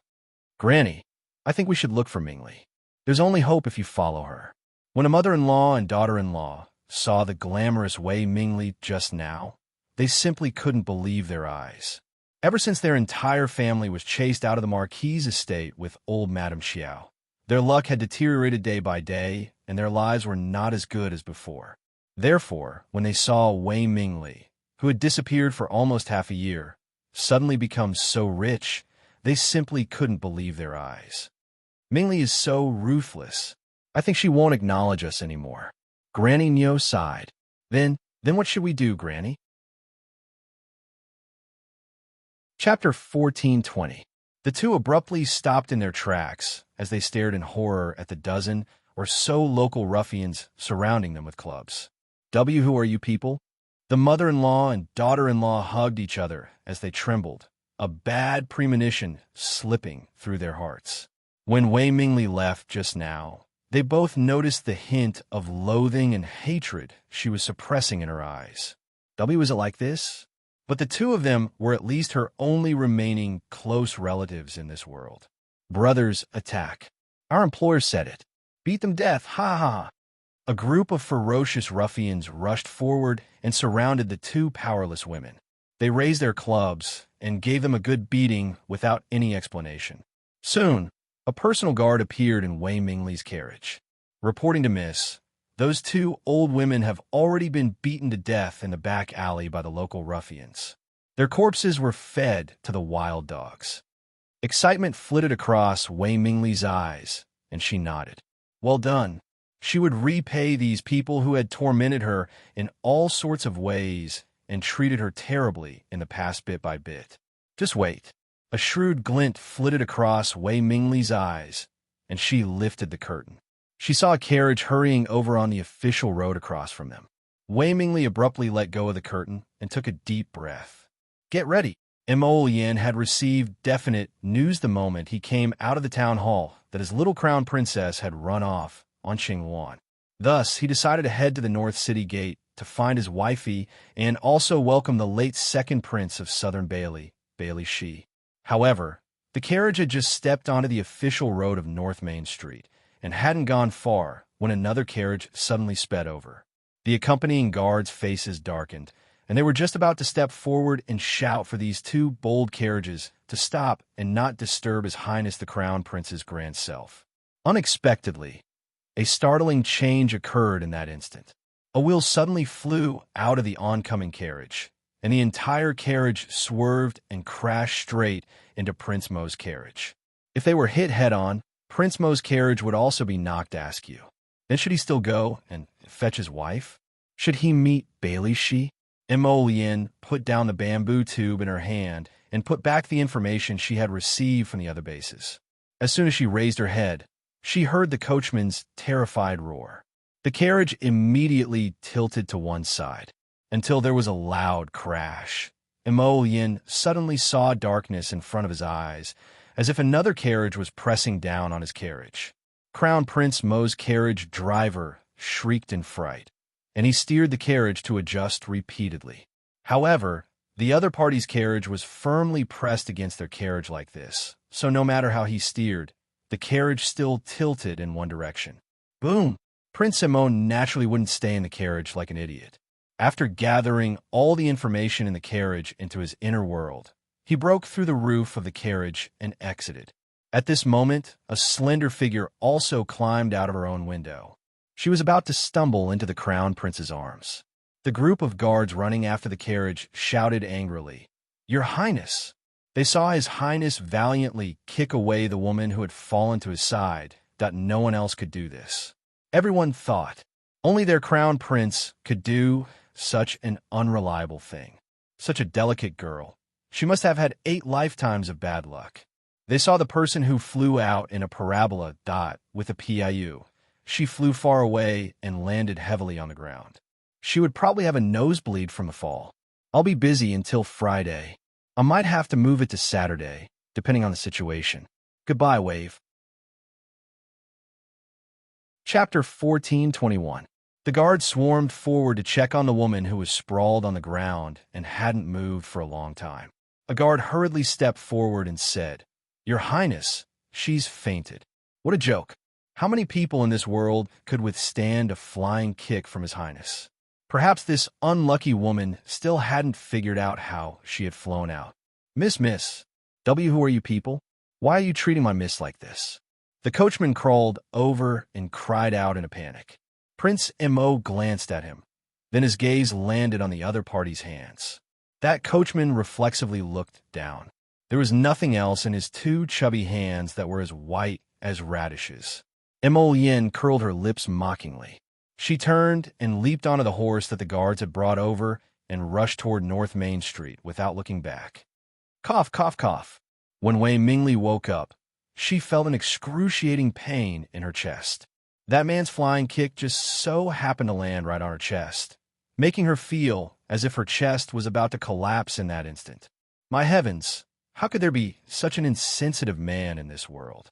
When he saw a delicate beauty throwing herself into his arms, his first reaction wasn't to reach out and embrace her, but to kick her out? Where exactly did this weirdo come from? Wei Mingli coughed several times. She was about to struggle and asked the coachman to help her up when she suddenly saw a swarm of guards rush in front of them and press the 2 of them to kneel on the ground with long and short knives. Wei Mingli was so angry that her pretty face instantly flushed pink. The moment she spoke, she tossed aside the pretense of delicateness from before. What are you doing? What do you want to do?" None of the guards paid any attention to her. They simply lifted the 2 of them up, tied them up, and threw them onto horses. Then, they yelled and shouted as they headed in the direction of the Ministry of Justice's prison. The moment Wei Mingli saw the words Ministry of Justice appear before her eyes, she was stupefied. She was so angry that her entire body trembled uncontrollably. It wasn't fear. It was truly anger. That weirdo was actually so resolute in his actions. Not only did he kick her on the street, but he was also attempting to imprison her in the Ministry of Justice's prison. This forced her to lower her head and examine herself again. Wasn't she beautiful? In the past half a year, whether it was her temperament or her beauty, she had steadily improved by more than 1 level. Thus, even the second prince was mesmerized by her beauty. But now, Wei Mingli and the coachman were dragged into the Ministry of Justice's dungeon. Without another word, the prison guards tied the 2 of them to the 2 pillars used for interrogating prisoners in the dungeon lobby. A prison guard swung a whip soaked in chilly water and smiled fiercely at her and the coachman. Wei Mingli's hair stood on end. "Pa!" The whip lashed down, and the coachman let out a squeal like a pig. "TSK, TSK, TSK." The guard commander stood at the side and watched, his eyes filled with disdain. "You've only been lashed once, and you're already screaming like that. How many more lashes do you think you can take? Brother." "No, don't hit me, don't hit me. I'm just a cart driver." Everything was instigated by Miss. It was the young Miss who instigated it. As soon as that carriage driver finished speaking, Wei Mingli, who was tied to another pillar, was so angry that she couldn't stop kicking him. "You coward, what did you say? Hit her, hit her. It really has nothing to do with me. This lowly one is just a hired passerby. Sob, sob, sob." Chapter 1422. Beat him. At the guard commander's command, the whip dipped in chilly water lashed the coachman's body again and again until he was charred on the outside and tender on the inside.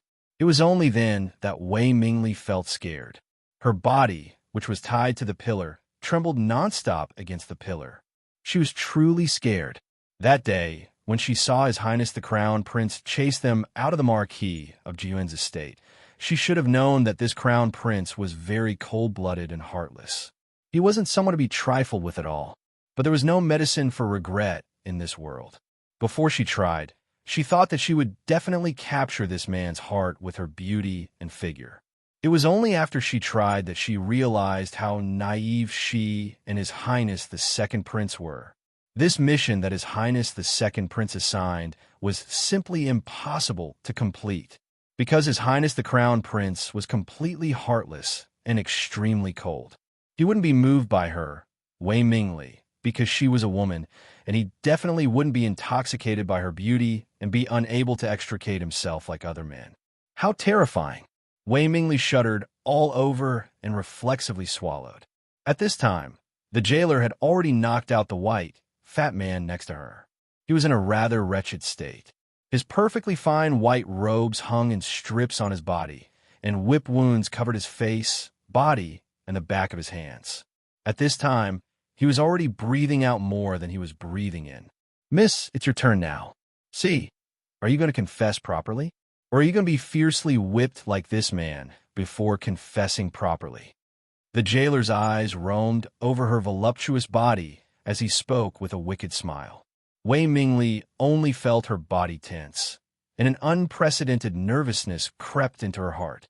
Her eyes stared helplessly at the whip in the jailer's hand, and before he could raise it high, she shrieked, I'll confess everything. It'll be fine as long as you confess." The guard commander on the side put his hands on his hips and took the whip from the jailer's hand. He patted it in his hand and said, "Speak. Who sent you here to trick His Highness?" Wei Mingli shuddered and stammered, "I'll speak. Why, it's the Second Prince. I'm a songstress in the Second Prince's estate." The guard leader was stunned for a moment before he laughed. "Do you know what your biggest flaw is?" A coachman who has been driving a carriage for many years. His entire body is white and fat. Not to mention that His Highness doesn't believe you. Even with my eyesight, I can tell that something is wrong with you. Wei Mingli's face was ashen. The white fatty was a small steward in the Second Prince's residence. He was the brother of the Second Prince's favorite concubine and was usually trusted by the Second Prince. The mission of getting close to the Eastern Palace was very important, and Mo Lu still didn't quite trust her. Thus, she had originally planned to have this plump and fair steward follow her into the Eastern Palace. Under the guise of assisting her, he would actually monitor her and prevent her from forgetting her original mission once she was in the Eastern Palace. Unexpectedly, that although the Second Prince's plan was good, the Crown Prince was too powerful and saw through it with a single glance. Wei Mingli didn't know what to think. What do you want?" Wei Mingli's heart was trembling. She didn't expect that not only would she not be able to get half a step closer to the Crown Prince, she would even be thrown into prison. Wei Mingli shuddered as she watched the guard commander bring people over to untie her and the white fatty. "Officials, this little girl knows her mistake. Stop talking, let's go." The guard commander gave her a shove. Chapter 1423. Wei Mingli's nerves were taut as she staggered forward. She glanced to the side and saw that the fair fatty was like a dead pig. After he was put down from the pillar, his head drooped as he was dragged forward. What are you doing?" Wei Mingli asked, trembling. The guard commander and his entourage didn't say anything else to her. They directly dragged the two people onto their horses and rode toward the Second Prince's estate while yelling. On the other end, Mo Lu smugly stepped into his house. His happiness lasted for less than an hour. He saw the steward run inside in a panic and shout, Master! Something happened, the main entrance." The Second Prince's expression changed slightly, and he hastily followed the steward to the main entrance. As he walked, he anxiously asked, "What happened?" Miss Lily has returned. Lily, the second prince's face instantly darkened. His first thought was, Lily actually failed? She really was a good-for-nothing. How long had it been? And she was already back. Did she not encounter his good sixth brother at all? Or did she not manage to get close to anyone else at all? The second prince thought about how he had painstakingly groomed Wei Mingli for the better part of a year, but she was actually of no use at all at the crucial moment. Thus, he stomped out of the main entrance with a belly full of anger. He saw a junior commander dressed in royal guard attire standing at the bottom of the steps with a fake smile and saluting him from afar. Second prince, this lowly officer is here to deliver a gift in return on His Highness the Crown Prince's orders. Open it. At the junior commander's command, 3 to 4 royal guards immediately dragged the person down from the horse and directly threw her at the second prince's estate's entrance. The second prince looked down and saw Wei Mingli curling up and rolling on the ground. She scrambled up the steps with all her might as she wailed mournfully, "Your Highness." Then he looked at that fair and fat junior steward. He had actually been beaten to the point that there wasn't a single piece of unharmed flesh on his body. The second prince couldn't help but be stupefied when he saw this. This wasn't a failure at all. Rather, the crown prince had seen through her identity, right? How long had it been? He had painstakingly cultivated such a beauty for half a year. Originally, he wanted to use her as a delicate chess piece and secretly place her in the crown prince's residence. He had thought that in the future, this little chess piece would surely be able to take a stunning step forward, but he never expected that all his previous efforts would be wasted today. In less than 2 hours, Wei Mingli was exposed by the crown prince and thrown back to the second prince's estate. The second prince only felt that his face was unbearably painful. It was as if someone had smeared chili oil on his face, causing him to feel a burst of burning irritation. Could it be that Mo Lu's IQ was actually so much lower than 6 brothers? The second prince couldn't accept it no matter how hard he tried. He just stood there in a daze at the entrance of the second prince's residence. He didn't even know when the group of people who had come to deliver the gifts mounted their horses and left. His eyes were fixed on one spot, and his mind was completely blank. Other than the sound of Wei Mingli's cries filling his head, he felt as if countless ghostly hands were pulling at his brain and screaming, "Show off!" It was a blatant demonstration. The second prince choked on a mouthful of blood and rolled his eyes to the sky. Unable to withstand the stimulation, he fell backward and landed in front of the gate with a thud. Oh no! Oh no! The second prince fainted from anger. Hurry and come. Hurry and go to the palace to summon the imperial physician to treat him.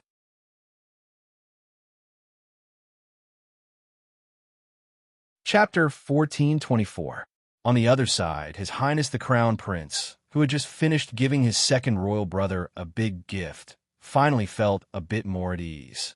This wondrous second prince simply disgusted him to death. He simply couldn't understand how his second royal brother's brain worked. How could he be this stupid? How did he think of secretly grooming a songstress, wanting to fish in troubled waters, and toss her into his eastern palace as a spy, without anyone knowing? Did he think that everyone was as stupid as him? What kind of person did he think he was? A random chance encounter on the street was enough to make him willingly bring that woman back to the eastern palace? It was still the same question. What was his second royal brother thinking? This second royal brother was probably really a fool, so he thought that everyone was a fool that after being delayed by Wei Mingli, when Mo Lian rushed to North Street, Darling Xiao had already pulled Princess Xiaomi back to the guest house to stay. Prince Mo hastily ran over to pick up his wifey, but instead of his wifey, he picked up the icy-faced Bailey Shi. "I'm honored that Your Highness the Crown Prince personally came to welcome me."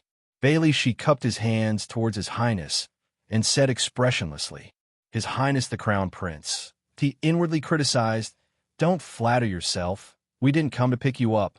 On the surface, he raised a smile that was like a spring breeze. "Second Prince Bailey, long time no see. You're still as elegant as ever." Bailey, she nodded. "Crown Prince praises me too much." Hey, you too. How long has it been since we last met? You keep calling me Your Highness the Crown Prince and Second Prince Bailey. Aren't you tired and annoying? And mocking laughter came from the side. Wei Nanfeng was like a monkey as he rolled down from a roof and arrived in front of the two with a grin. I heard that you were entering the city today, so I came to welcome you. How is it? I'm a good brother, right? Wei Nanfeng stepped forward and elbowed Bailey Shi's arm. Let's go. We haven't seen each other in a while. Let's find a place to drink. At this time, Assistant Minister of Rights Huang, he also rushed over after hearing the news. When he saw the Crown Prince, he hurriedly went forward to greet him. The Crown Prince swept a glance at Assistant Minister Huang and asked seemingly absent-mindedly, "Have you seen the Crown Princess?" Yes, yes, yes. Assistant Minister Huang nodded repeatedly. Hearing this, Emollien's eyes suddenly lit up. Where is she now? The Crown Princess accompanied the Princess of the Southern Shao Kingdom to the guest hotel. Hey, Wei Nanfeng's body flashed as he extended his hand to block Emollien's path. Emollien, you can't be serious. We brothers have only met for less than half an hour, and you want to leave? Prince Mo immediately waved his hand and said, I'll have tea with you some other day. What a joke. What was there to talk about with these two stinky men? Of course, finding his own wife was more important. After he finished speaking, he waved his hand and left the two men behind without looking back. He mounted his horse and galloped towards the guest house in the capital. Bailey Shi and Wei Nanfeng were left behind. They looked at each other in dismay and shook their heads in unison. They sighed inwardly. Emollien, this guy, why did he become more clingy with the little stoic after not seeing him for so many years? But speaking of which, they hadn't seen that little stoic for a long time. So how about? The two of them exchanged a look, mounted their horses in unison, and followed after him. After Arbor saw that Princess Xiaomi had settled down, he chatted with her for a while before coming out of the guest house. Before she could board the carriage, she heard the clip-clop of horse hooves, and a familiar voice called out to her from afar. Jojo, Jojo.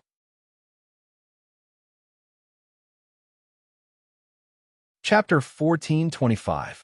Arbor was exasperated as she watched Prince Mo gallop over on his horse. Just as he was about to reach her, that guy suddenly flew up and arrived beside her with a swish. He cried out pitifully, Jojo, Jojo, it's bad.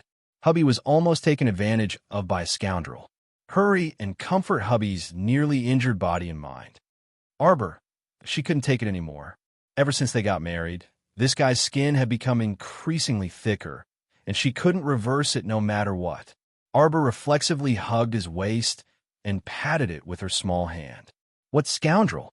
Emollien hastily recounted everything that happened just now from beginning to end to his wife. After he was done, he even took credit for it in front of his wife. Jojo, am I smart or not? Say, is this Lu stupid or not?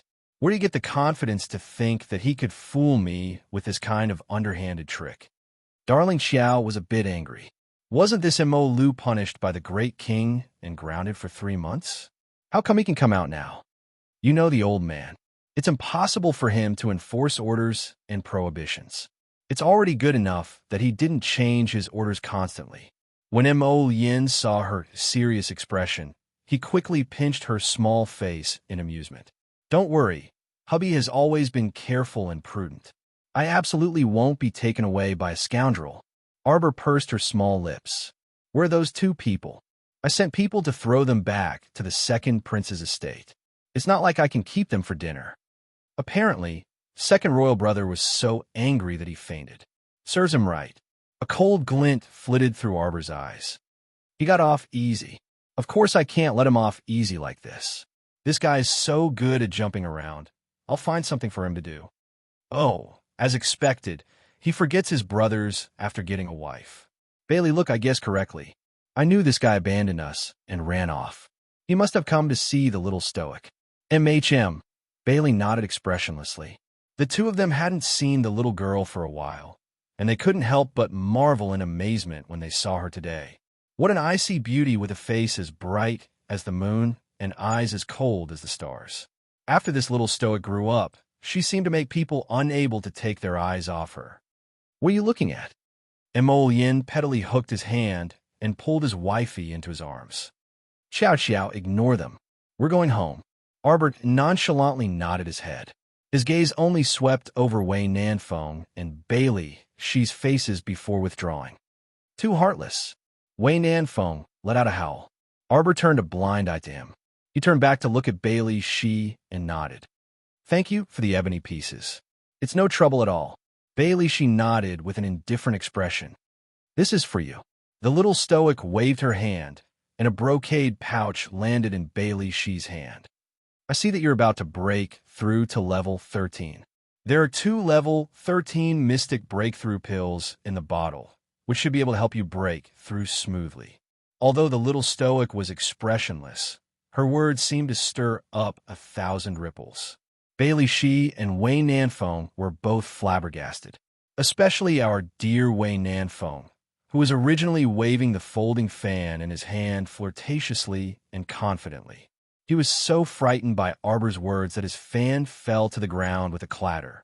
His entire person seemed to have been struck by lightning, and he was blown away by the wind.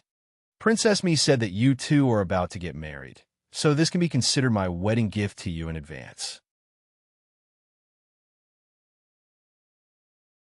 Chapter 1426. You're getting married? Wei Nanfeng and Mo Lien simultaneously turned to look at the stupefied Bailey Shi. Bailey Shi had yet to wake up from the ecstasy of receiving 2 level 13 mystic breakthrough pills when he instantly sunk into the stupefied state of getting married. How come he didn't know when he was actually getting married? The little stoic pattered forward at this time and patted Bailey Shi's shoulder forcefully. Xiaomi is pretty good. You're an ice cube and don't like to talk, while Xiaomi is chatty all day long. You won't be oppressed in the future, so the 2 of you just happen to complement each other. Treat her well. The 3 men present puffed. Wei Nanfeng burst out laughing at an inappropriate time. The little stoic promptly swept him a disdainful glance. What would a person without a wife like you know? You still have the face to laugh at others. Just be a bachelor for the rest of your life. Wei Nanfeng. Ha ha ha ha ha. Emolian truly couldn't hold back and laughed out loud. He flashed forward and pulled his wifey into his embrace. Jojo, my Jojo. Wei Nanfeng couldn't help but be speechless. Hey, brother, why don't you say something about your wife? Why is it that after so many years, she still doesn't like me? Look, she gave away 2 precious level 13 mystic breakthrough pills to Bailey Shi in one go. As for him, he wouldn't be hurt if he didn't make a comparison, but once he did, he would simply be infuriated to death. Not only did he not get the mystic breakthrough pills, but he was also dissed by the little stoic. So what if he got married? All right, you guys should also get off the bed and rest early. Tomorrow, I'll have someone show you around the city. Grandmother will summon you the day after tomorrow. After Prince Mo finished speaking, he pulled his wifey's hand and galloped away on his horse with her in his arms. Wei Nanfeng couldn't help but be a bit envious when he saw the 2 of them glued to each other like glue and honey. He grumbled, "If I knew earlier, I would have married a considerate wife as soon as possible. Then I wouldn't have been poked in the heart by the stoic today." Bailey Shi put away the brocade pouch containing the 2 level 13 mystic breakthrough pills and walked straight into the guest house. When Wei Nanfeng saw this, he couldn't help but shout angrily from behind. "Hey, you Bailey Shi, don't you know how to comfort your brother? What an ungrateful fellow." One day later, the Empress Dowager's grand birthday banquet began in Jinxiu Garden of the Longevity Palace. The officials of the 3rd rank and above had already brought their beautiful wives and daughters to the main hall of the Jinxiu Garden in the Longevity Palace. The eunuch in charge shouted, "Northern Wei's 3rd prince congratulates the Empress Dowager on her birthday. A pair of Wanghai pearls and a dendrobium of white jade pearls. Southern Bailey's 2nd Highness wishes the Empress Dowager a long life." Groups of guests from various countries walked into the hall with smiles on their faces and rosy cheeks. The Empress Dowager was sitting on the main seat at the top of the steps. She was dressed in bright red, smiling as she looked at the people from all walks of life who came to congratulate her. Feng Gu stood next to the Empress Dowager and occasionally bent over to explain to the elderly lady which country's guests were standing in the main hall. Today was the joyous day of her 70th birthday. The Empress Dowager was in great spirits. She couldn't stop smiling as she looked at the hall full of children and grandchildren. The Aikido tribe's young chieftain wishes the Empress Dowager a happy birthday. Present. The Alava tribe's little princess congratulates the Empress Dowager on her birthday. Present. One after another, greetings and gifts were announced. One after another, one after another, and one after another, continuously. Everyone beamed from ear to ear as they looked at this prosperous scene. Arbor sat next to the crown prince and looked on indifferently. However, when he heard the eunuch announce the Alava tribe's name, his eyelids twitched slightly. Broken sleep. Chapter 14:27. The Alava tribe. There was an indescribable sense of familiarity. Arbor was just thinking about how he had heard of this tribe's name before when he saw a red figure leading a dozen or so men and women of different tribes walk into the main hall. This red-clothed girl was about 18 years old. She wore a neat scarlet riding outfit and a pair of black riding boots. Her long hair was tied up, revealing a small, spotlessly white face that resembled a full moon. There was a small, extremely familiar dimple on her left cheek. Arbor's eyes bulged, and he stood up from his seat, almost out of control. The crown prince was taken aback, and he looked up at his wifey, who suddenly stood up. At this time, the red-clothed girl also seemed to have noticed Arbor, who had abruptly stood up. When she clearly saw the girl's little stoic face, her eyes instantly turned round. However, before she could quickly walk up to meet Xiao Mu, a brawny man with an unshaven beard suddenly walked out from the Aikido tribe's team in front of her. He gave her a boorish smile before saying disdainfully, "Ha! The little rats of the Alava tribe actually have the courage to walk out of their tiny caves and come to northernmost territory. How did you hide along the way?"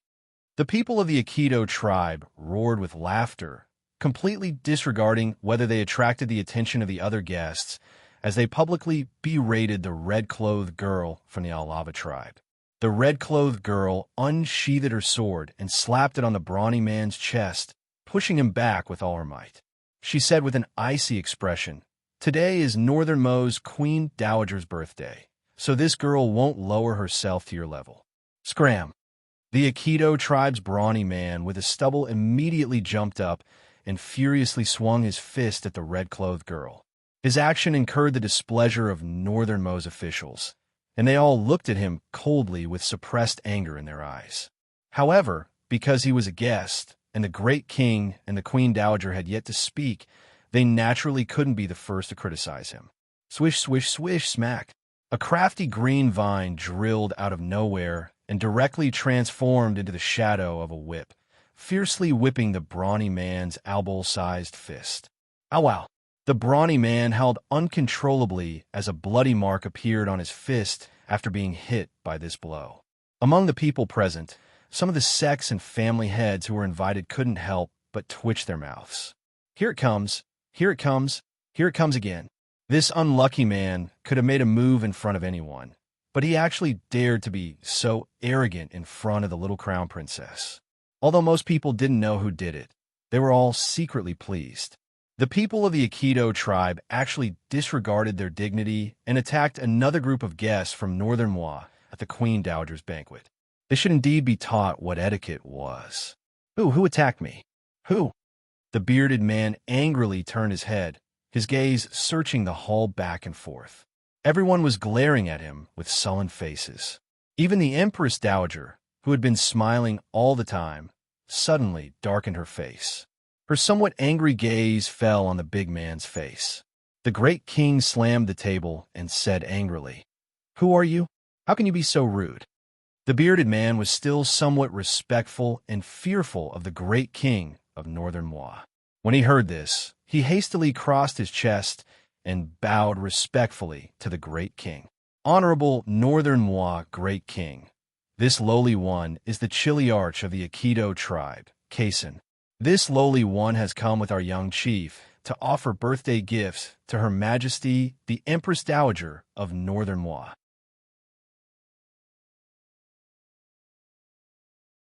Chapter 14:28. I was actually attacked for no reason at this time. As the great king of Northern Mo, Shouldn't you give this lowly one an explanation? After all, this lowly one is a guest of Northern Mo, and your great Mo kingdom has a duty to protect me.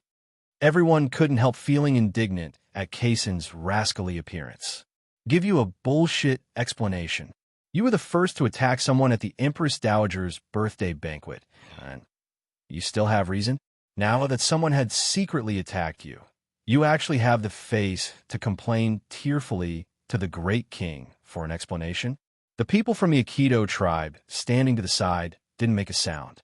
Instead, they watched all of this with interest. The Aikido tribe had always been the most powerful tribe in the Western Wastelands. Their people never needed to beg for mercy or shed tears. Whatever they encountered, they would directly face it by themselves. Kaysen was their Aikido tribe's chiliarch and a valiant level 13 body cultivator.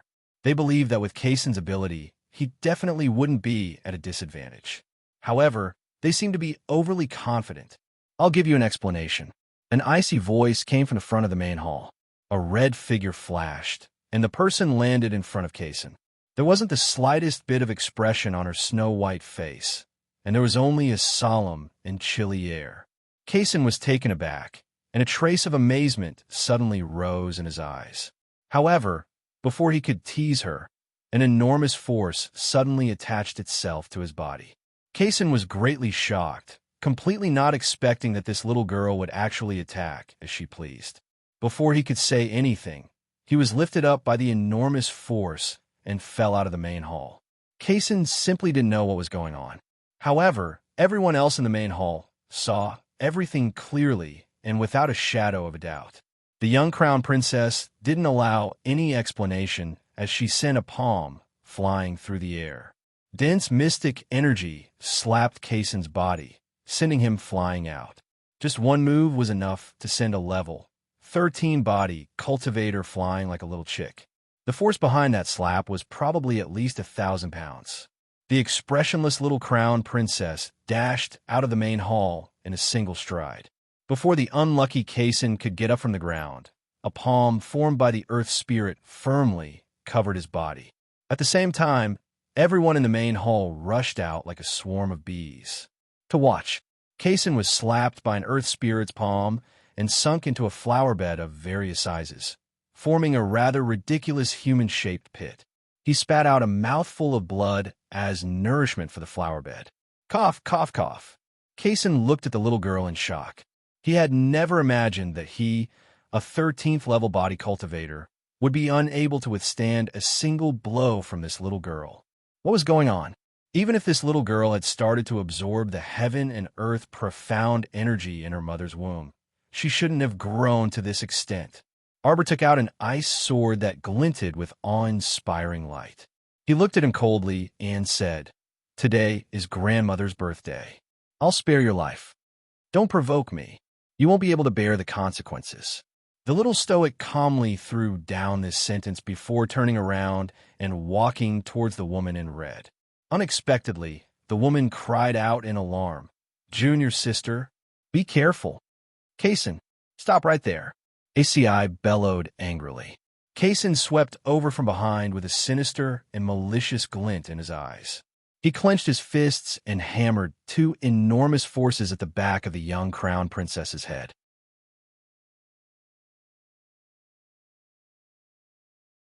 Chapter 1429. You're courting death. A cold glint flashed through Prince Mo's eyes, and he was about to fly to the little stoic's side. However, he saw the little stoic's figure abruptly vanish from the spot. Kaysen's 2 punches missed, and he staggered forward a few steps with a stupefied expression. At this time, the young chief of the Aikido tribe, Asai, had already arrived at his side and gave Kaysen a heavy slap across the face without allowing for an explanation. "Didn't you hear me tell you to stop? Who gave you the guts to kill her?" Kaysen clutched his swollen left cheek and shrunk his neck submissively. In the blink of an eye, they saw the little crown princess jump down from the main hall's roof. Everyone stared at her, stupefied. They looked at the place she disappeared from and the main hall's roof. Fuck, that was a huge distance away. They couldn't figure out how she could jump down from the roof. Emolien arrived beside her in a flash and grasped her small hand. He knew that this little fellow was holding back for grandmother's sake. Other people didn't know what was going on, but the discerning people present were very clear that the little crown princess had used a talisman. Arbor had precisely used a teleportation talisman to teleport away, because she was worried that if this continued, she wouldn't be able to control herself and would slaughter this stinky man on the spot. A weakling actually dared to attack her from behind. This guy was full of flaws. One had to know that in that split second, Arbor had over a dozen ways to make him die on the spot, and he would die a very ugly death. However, she herself would feel extremely disgusted if someone died during grandmother's lively birthday banquet. Not to mention what grandmother would think. Kaysen didn't know that the Queen Dowager had imperceptibly saved his life. He didn't know what witchcraft the little crown princess had used to quickly teleport him to the roof. He only glanced at the little crown princess before his entire body trembled, and he retracted his gaze. He felt that the little girl's gaze was a bit too sharp and couldn't be looked straight at. Young Chief ACI, if you don't know how to manage your subordinates, this crown prince doesn't mind teaching him a lesson. Emolien glanced at Yasi. Without waiting for him to reply, she took Arbor's little hand and walked back into the hall. Arbor had too many questions that he wanted to ask the woman in red from the Alava tribe. However, celebrating his grandmother's birthday was more important, so he had to put everything on hold for now. It was just that its pair of big eyes would occasionally glance at the face of the red-clothed woman from the Alava tribe. The light in its eyes couldn't be suppressed, and everyone could see it. Situ nodded at the red-clothed woman, fanning himself as he sat in his seat, occasionally exchanging a few words with others. I really didn't expect to see junior sister Doya well after so many years. Liang Qingqing couldn't help but sigh. Back then, when they went to Xixiao Valley for the competition, the group of girls from the Holy Water sect were all very familiar with each other. No wonder little junior sister is so happy. Situ stopped fanning and smiled faintly. Sitting at the head seat, the Queen Dowager looked at her grandson and granddaughter-in-law with a grin. She recovered her cheerful expression and nodded repeatedly at the guests who were entering the hall again. The third crown prince of the Eastern Kingdom, Ing Fa, congratulates the Queen Dowager on her birthday. A pair of ceremonial blue spiritual sparrows, a piece of fish dragon mystic jade, 5 fluorescent spirits. Commandery Princess Ian has arrived.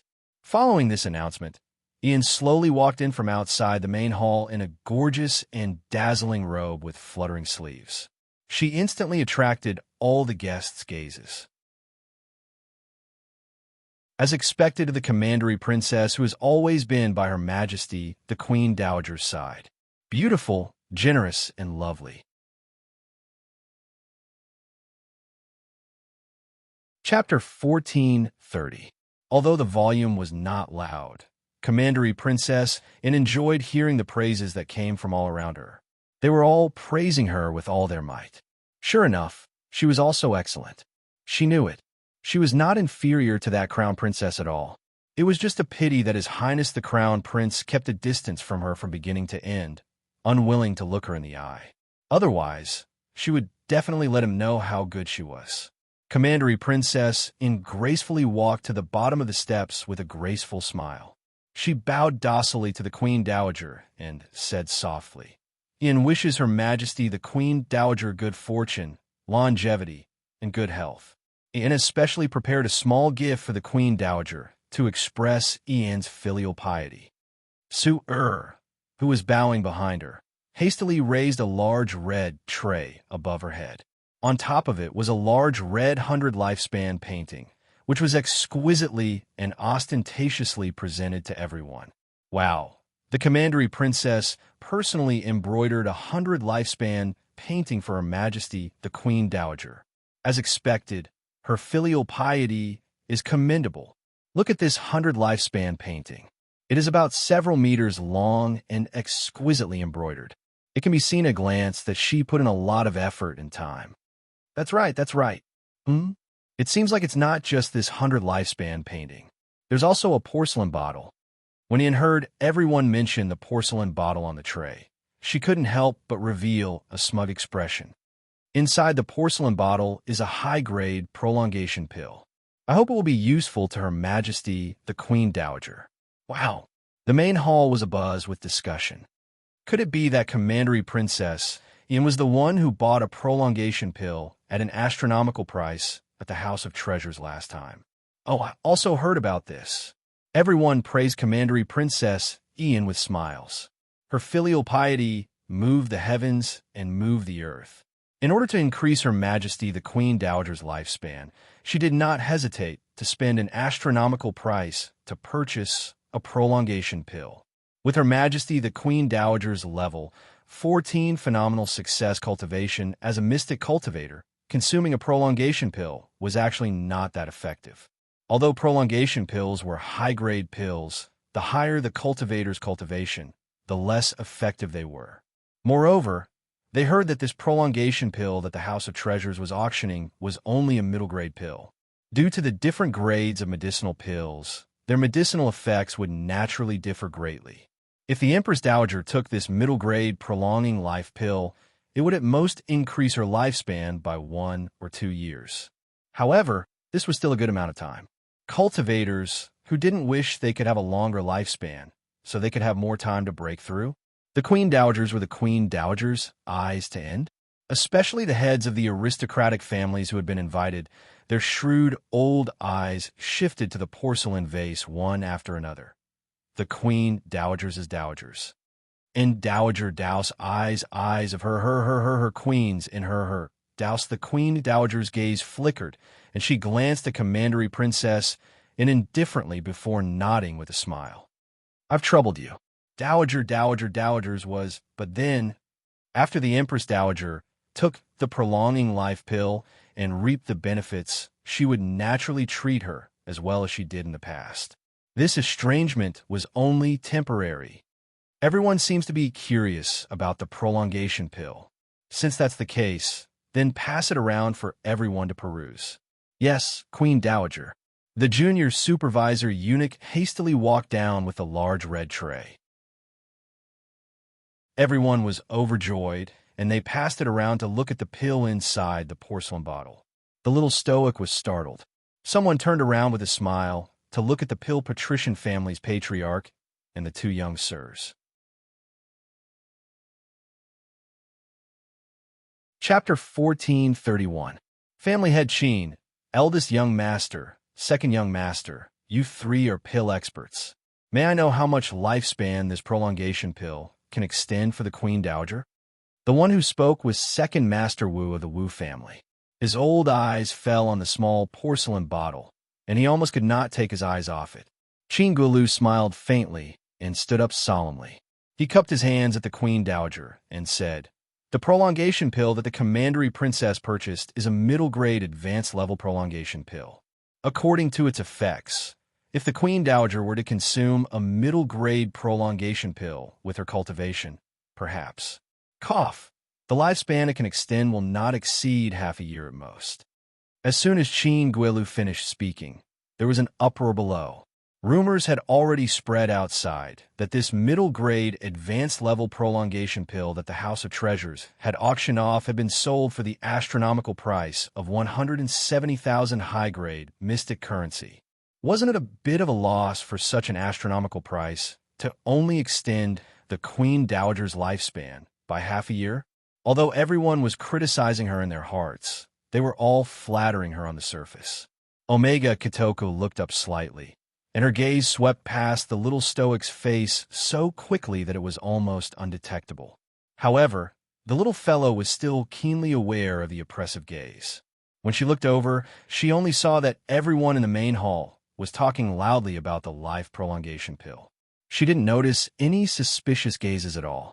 She only felt that she was overthinking things, so she lowered her eyes slightly. On the side, Prince Emo squeezed her small hand gently, and the two whispered into each other's ears. When Commandery Princess Ian saw their affectionate appearance, the discomfort in her heart abruptly expanded. Commandery Princess Ian's eyes flickered, and she suddenly smiled at the Queen Dowager. She said softly, Ian heard that the crown princess also prepared a big gift for Her Majesty, the Queen Dowager. I really want to broaden my horizons. The crowd that was originally still chatting and laughing became absolutely silent all of a sudden. The main hall was so quiet that it was simply a bit frightening. Even the great king and the queen, who were sitting on the steps, had also put away their smiles, and their first glance reflexively landed on their daughter-in-law. It's over. The great king wailed in his heart. Did Ian take the wrong medicine? Why did she suddenly attack the little crown princess? Today, other than that idiotic Chiliarch of the Aikido tribe, who else would go against the crown princess for no reason? What a fool. Ian realized with a start that the crown prince's cold gaze had suddenly landed on her. His heart trembled slightly, and he paused for a moment. The hall was so silent that one could hear a pin drop. The little stoic suddenly stood up expressionlessly and pattered to the center of the main hall. With a flip of her small hand, she took out a peach the size of a wash basin and held it up with both hands. For your grandmother. No matter how he looked at it, this scene was adorable. As the corners of everyone's mouth twitched, their eyes were filled with smiles. The Empress Dowager was grinning from ear to ear. "Oh, my good granddaughter-in-law, where did you get such a big peach of immortality?" "Good, good, good. Quickly present it." The Queen Dowager nodded repeatedly with a grin. The junior managing eunuch instantly put on a beaming face as he pattered down the steps to take the big peach of immortality that the crown princess handed over. The little stoic expressionlessly took out another one. The junior managing eunuch quickly ran back and forth twice to present the peach of immortality, smelling the peach's fragrance with an intoxicated expression. Damn, what kind of peach was this? Not only was it big, but it also emitted a spiritual energy, and its fragrance permeated the air.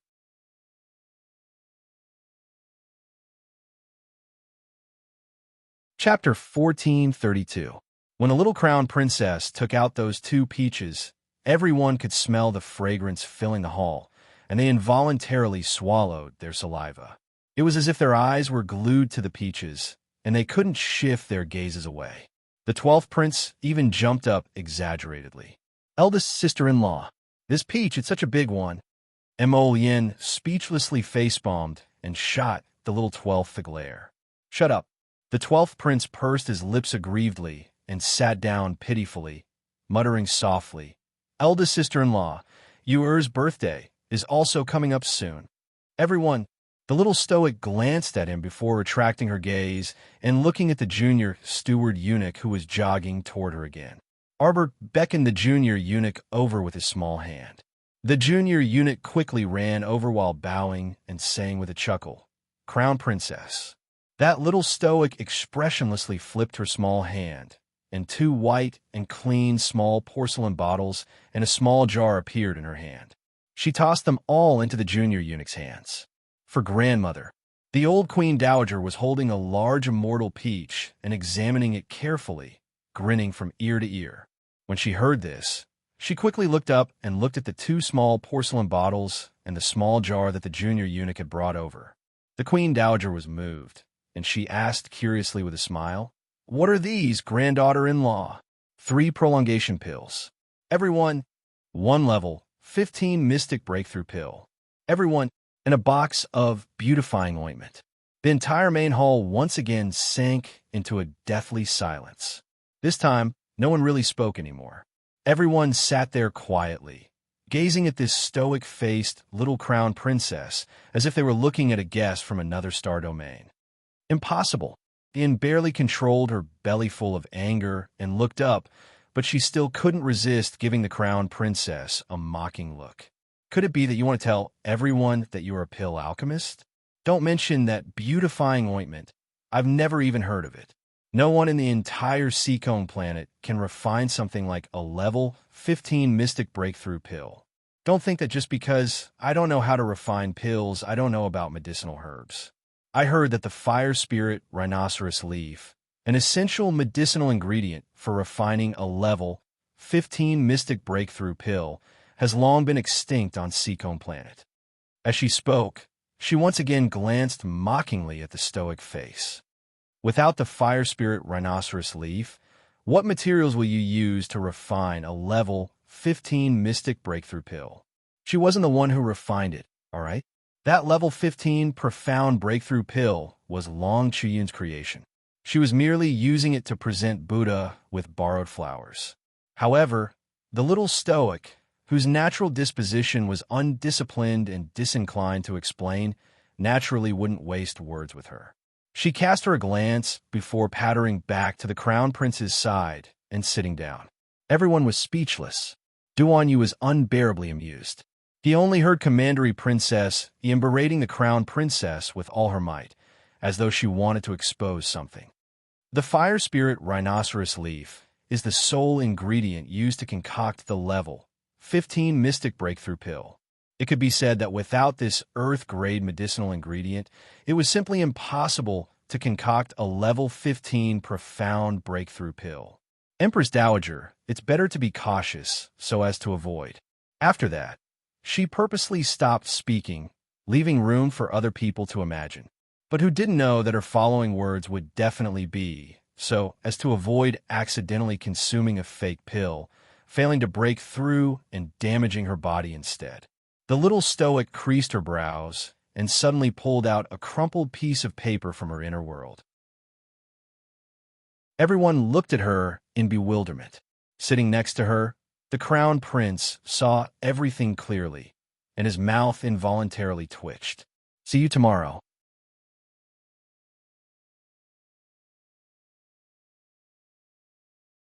Chapter 1433.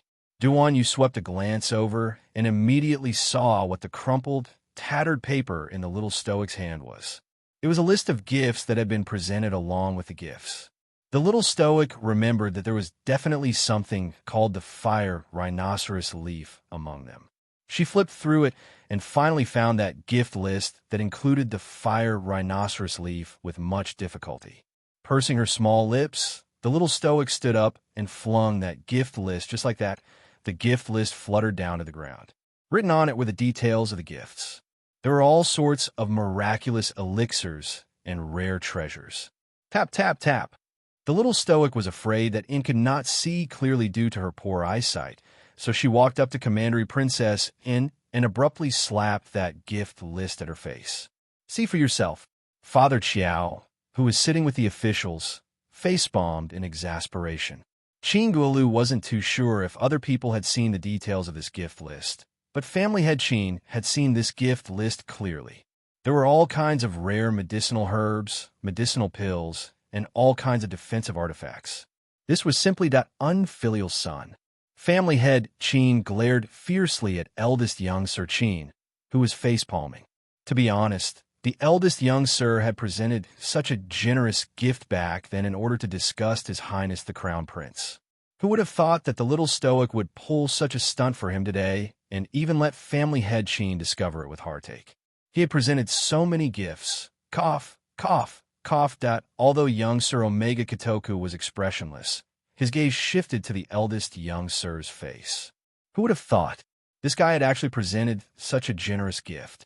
Judging from the length of that gift list, there were probably 200 different gifts from beginning to end. TSK, he really was generous. Commandery Princess In stared dumbfoundedly at the large words imprinted in front of her eyes. The 4 words, Fire Rhinoceros Leaf, were clearly written on the gift list. Her face flushed red, and she simply wanted to cry, but had no tears. Previously, she had told everyone present with a strong case that it was simply impossible for the Crown Princess to refine a level 15 mystic breakthrough pill because she did not have a soul herb like the fire rhinoceros leaf as a catalyst. In the end, she had slapped the little stoic's face in a matter of minutes. Commandery Princess In only felt her face burning with pain. However, if she were to take a step back now, it would only make things worse. Every pair of eyes in the hall were staring at her. Most of them were waiting to watch a good show. How could she shrink back? Commandery Princess Ian took a deep breath before saying with a sneer, even if you have something like the fire rhinoceros leaf, even if you're a pill alchemist, this still cannot prove that this level 15 mystic breakthrough pill has no problems. Princess, there's no point in saying that. Liang Qingqing interrupted her with a sullen face. Whether little junior sister is an alchemist or not, and what her alchemy skills are like, I believe that some of the people here know better than you. That's right, Wei Nanfeng said with a mischievous grin as he waved his fan. This whatever commandery princess, the little stoic really is a pretty good pill refiner. The day before yesterday, this little guy gave Bailey's Second Highness a level 13 mystic breakthrough pill. Look today, this person from the Bailey family is already a level 13 mystic cultivator. Wei Nanfeng's dunce words immediately caused a huge commotion, and everyone looked towards Bailey Shi. Sure enough, they discovered that this Second Highness had the energy fluctuations of a level 13 mystic cultivator from his body. The little stoic was disinclined to explain and put away that messy gift list before walking back to sit next to the crown prince woodenly. Meanwhile, Commandery Princess In was flustered and exasperated. What did she mean? Chapter 1434. She gave 1 prolongation pill, but this stoic face gave 3 to the Queen Dowager. Was he trying to step on her face to demonstrate his prowess?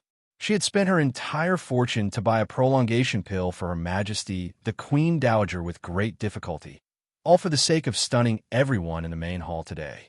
But now, there was no harm if there was no comparison, but once there was a comparison, it was a critical hit.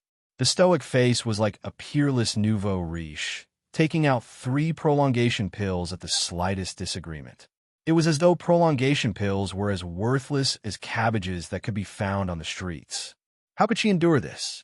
How could she endure this? Commandery Princess In pursed her stiff lips as she swept a cold glare at the expressionless stoic face. She really wanted to tear apart this expressionless face. She wanted everyone to see her true colors.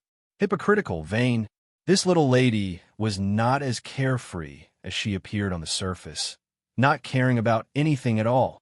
Her objective today was to ruthlessly slap her, Ian's face.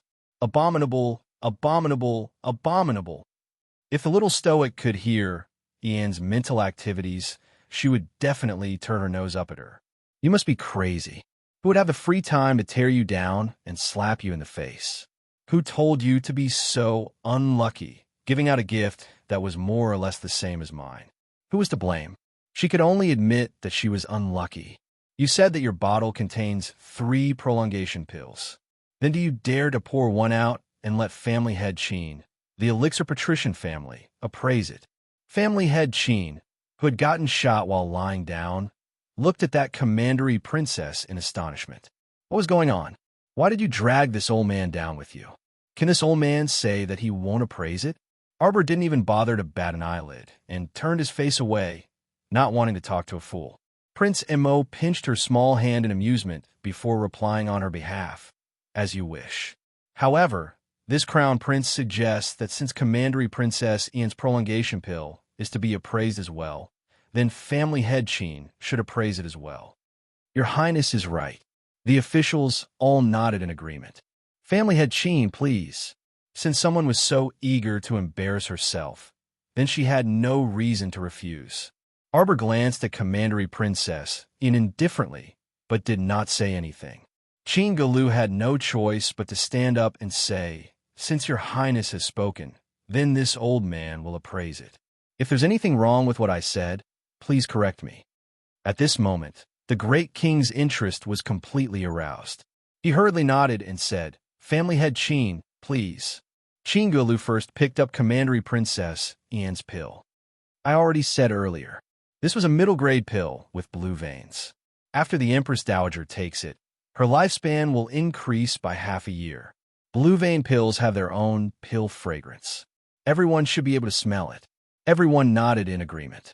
At this moment, Qin Galu picked up the jade bottle that the little crown princess presented. As soon as he opened the lid of the jade bottle, everyone smelled a faint medicinal fragrance that refreshed the heart and mind, lingering in the main hall. It smells so good. Everyone took a deep breath in unison, as if they wanted to completely inhale the medicinal fragrance of the pill out of thin air. On the other hand, Chinguelu was so excited that he almost jumped up. This is a high-grade purple vein life prolongation pill. If the Queen Dowager consumes it, she can extend her lifespan by 2 years. Right. This kind of high-grade life prolongation pill can only be consumed 3 times in 20 years at most. Wow. There was a commotion below. Everyone looked at the little crown princess in shock. Chinguelu even cupped his hands in salute at the little crown princess. May I ask, was this pill refined by the crown princess?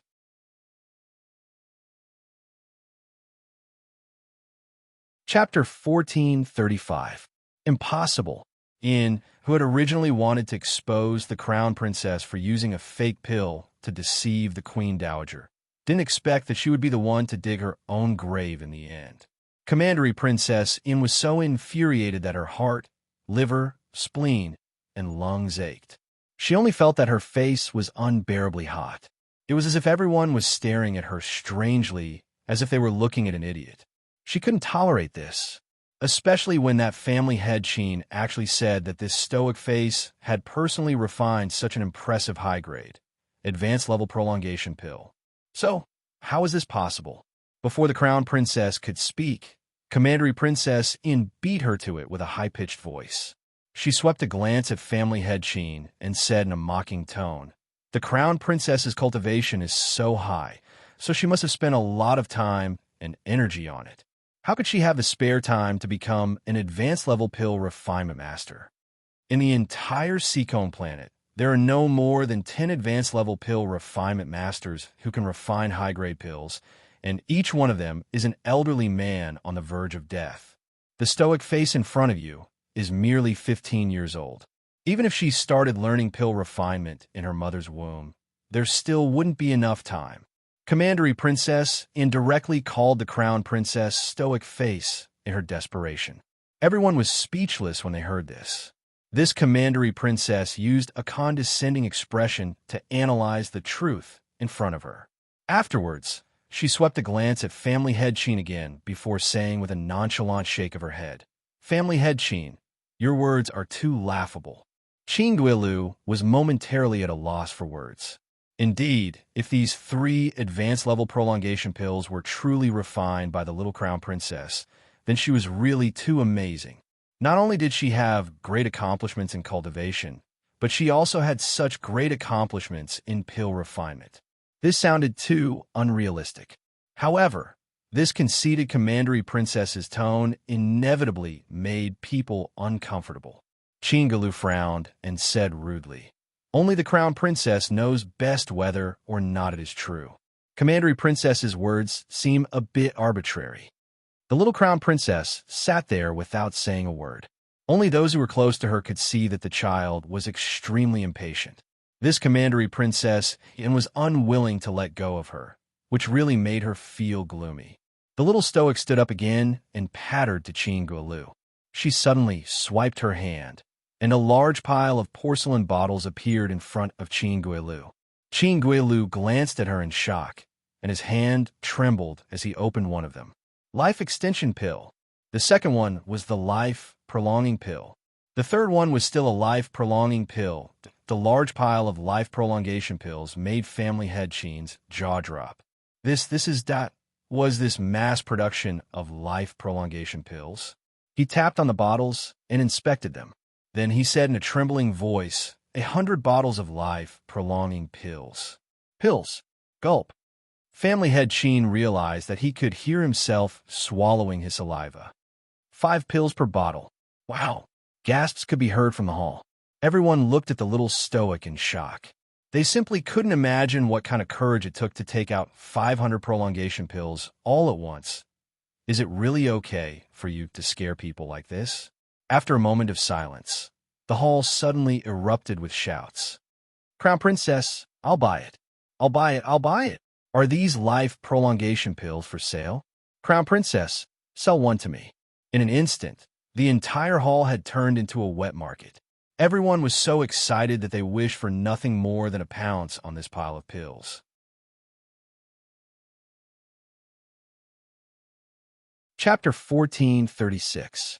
Crown Princess, I'll pay 170,000 mystic currency to buy a prolongation pill. I'll also pay 170,000 mystic currency. Buy one, I'll buy one.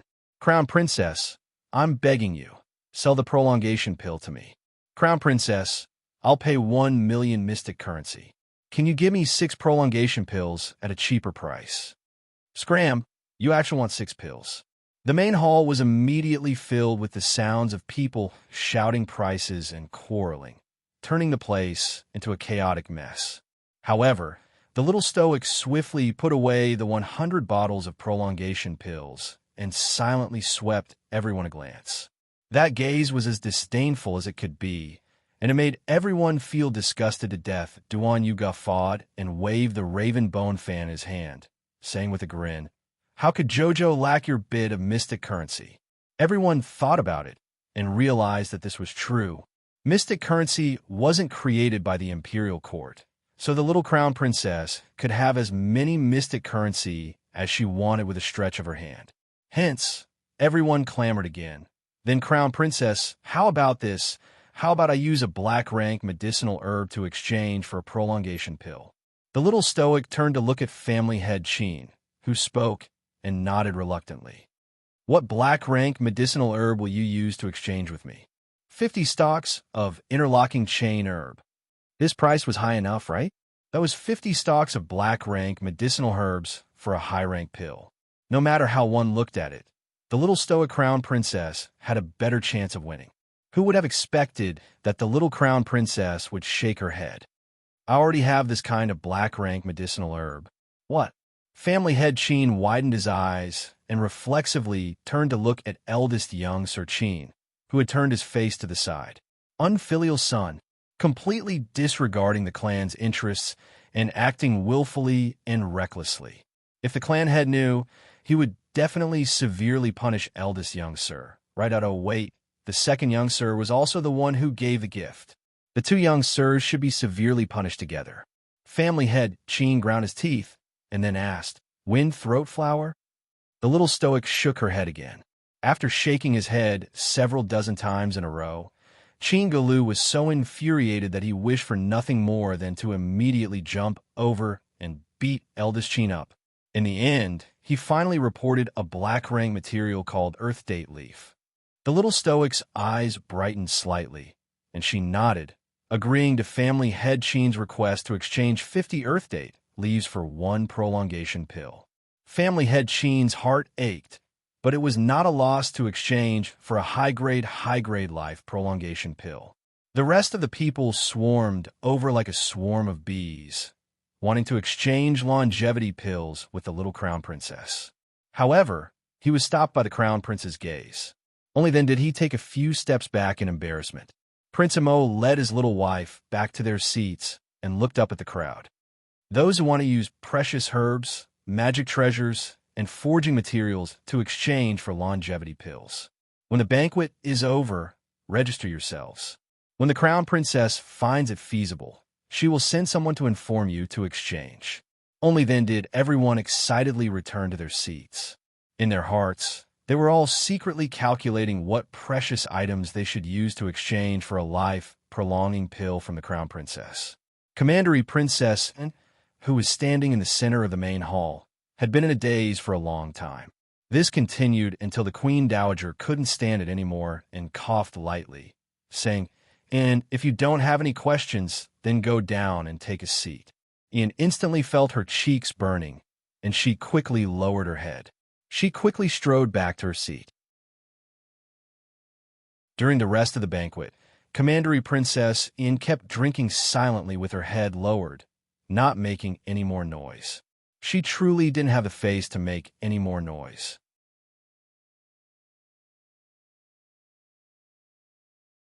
Chapter 1437. When the great king saw that the atmosphere was gradually improving, he revealed a smile again and gave Empress Zhao a look. Empress Zhao nodded and ordered for the dancers to perform a birthday dance. All the courtiers stood up in unison to congratulate the Queen Dowager on her birthday. After experiencing some minor twists and turns, the birthday banquet finally ended satisfactorily, with both the host and the guests thoroughly enjoying themselves. After the banquet ended, everyone swarmed to the Eastern Palace's junior eunuch, Xiao 11Z, to register their purchase of the prolongation pill. However, Arbor had long impatiently skipped to the red-clothed girl's side. She bit her lips and reached out to her with an aggrieved expression. Doya hastily gave her a big hug and softly said with tears in her eyes, "Little junior sister, it's really great to see you." Arbor also felt that it was very great to see Doya. She originally thought that the entire holy water sect had been massacred to the point that there was no one left except for her. When she suddenly saw Doya, she recalled the red-clothed girl from another tribe she met on the first day she went to the holy water sect 8 years ago. "You're also here to participate in the holy water sect's entrance examination, right? Don't be afraid, just stay by my side.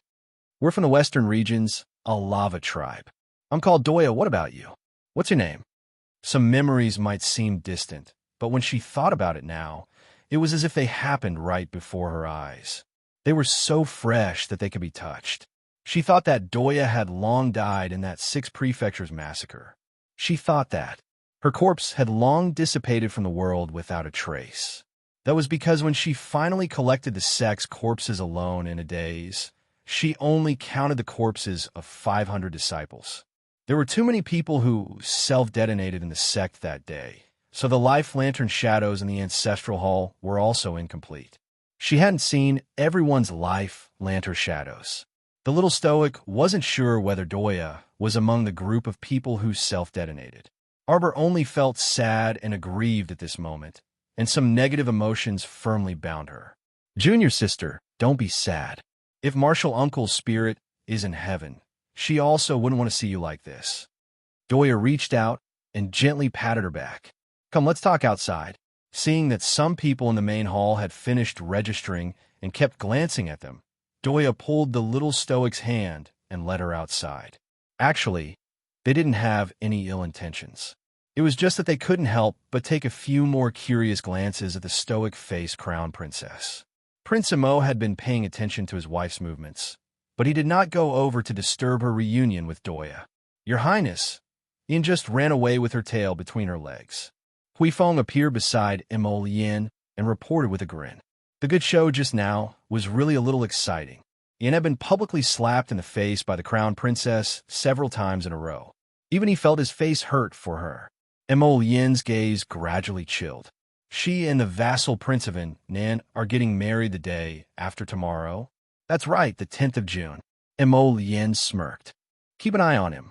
Make sure nothing goes wrong. Let the two of them get married smoothly." "Yes." Huifeng nodded vigorously.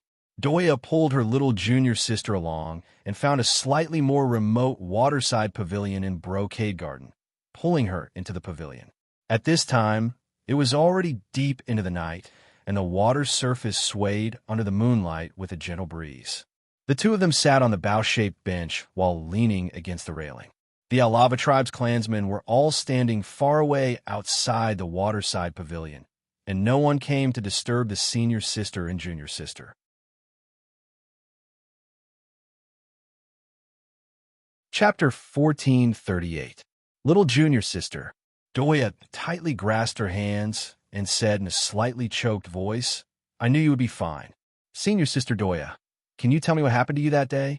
Doya nodded. "That day, after we bid farewell to you and left Shishao Valley, Aunt Master instructed me to stay outside Shishao Valley. Aunt Master had already guessed that you would follow us out at that time. She wanted me to keep you in Shishao Valley no matter what method I used and not let you return to the sect." Doya's expression was pained as she recalled that day. "I wasn't willing. I wanted to return to the sect with my master. But in the end, I was still kept behind. I waited for you outside Shishao Valley for 3 days, but I didn't see you come out. I thought that Shishao Valley's Valley Master must have blocked you somehow. So I planned to make a trip back to the sect. But on the way back, when I crossed the great swamp by myself, I was surrounded by perils and almost lost my life." Senior sister. The little stoic couldn't bear it anymore and threw herself into her arms with a wah. The two sisters hugged each other and wept bitterly, as if they wanted to vent all of their grievances, pain, and resentment in this lifetime. Thankfully, the summoning talisman you gave me came in handy at that time. I finally wasn't fighting by myself. With a summoned beast accompanying me, I finally ran out of the great swamp after more than 10 days. But when I returned to the sect, I only saw thistles and thorns everywhere, and there wasn't a single person in sight. There was nothing left. Doya's eyes were red, and tears streamed down her face. She pounded her chest and said, I don't know how I managed to hold on at that time. I searched everywhere on the ruined mountain. There wasn't a single survivor. I didn't even find a single one of their corpses. I'm too useless. When Doya said this, she covered her face with both hands. Arbor took out a handkerchief to wipe her face and shook her head. Senior sister, don't say that. Doya exhaled deeply and said, I wanted to seek revenge from the 6 prefectures, but I was alone and weak, and I didn't even know where to find them. My heart is filled with hatred, but I know that it's impossible for me to take revenge alone. So I returned to my tribe. I want to make my tribe stronger. But all these years, we've been in constant conflict with Aikido in the Western Wastelands. In order to preserve his strength, he had no choice but to hide and wait for an opportunity to become stronger. At this point, Doya's face was filled with dejection as she lowered her head. But the resources in the Western Wastelands are scarce, and the strength of our clansmen is far behind that of the Aikido tribe. Reality is just so frustrating. Doya turned her head and pulled out a bleak smile at Arbor. Even if you risk your life and want to climb the peak step by step, without that opportunity and resources, it's useless no matter what you say. During this time, I remembered that Master mentioned that your home is in Shijo City. I was worried about you, so I thought of going to Shijo City to look for you and try my luck. Maybe I'll really find you. At that time, we sisters won't be alone anymore. If there's anything, we can discuss it. Unfortunately, I didn't find you in Shijo City. After that, the Aikido tribe kept pressing on. I was exhausted from running for my life, leading the people of our tribe to hide here and there. Junior sister, am I very useless?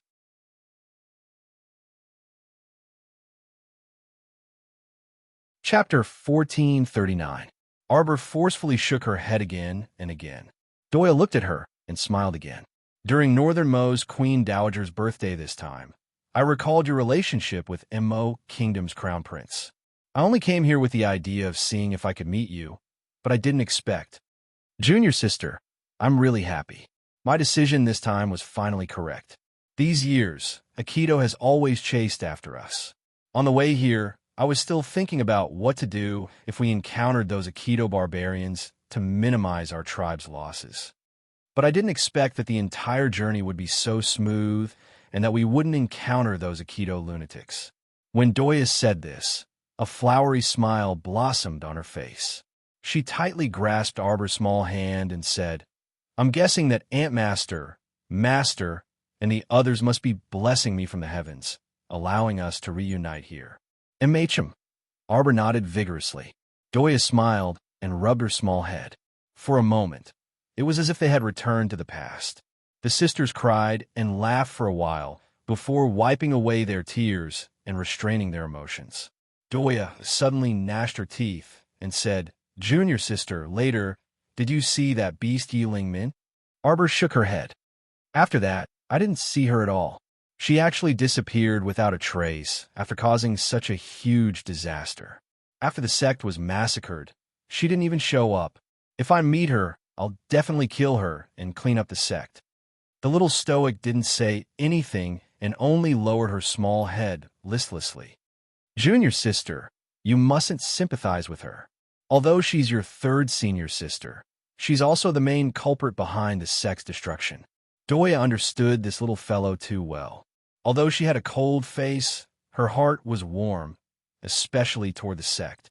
She had an unforgettable feeling. Think of eldest senior sister Su Shanshan, 2nd senior sister Shui Xiao, eldest Master, and your 2 Masters, who didn't leave innocently. Junior sister, we mustn't be soft-hearted toward this person, because all of this was caused by Yi Ling Min. Even if us senior and junior sisters join hands to kill her, she only has herself to blame and can't blame anyone else. Doya gazed icily at the surface of the water before her before turning around to firmly grasp Xiao Mu's small hand. Xiao Mu subconsciously nodded her small head.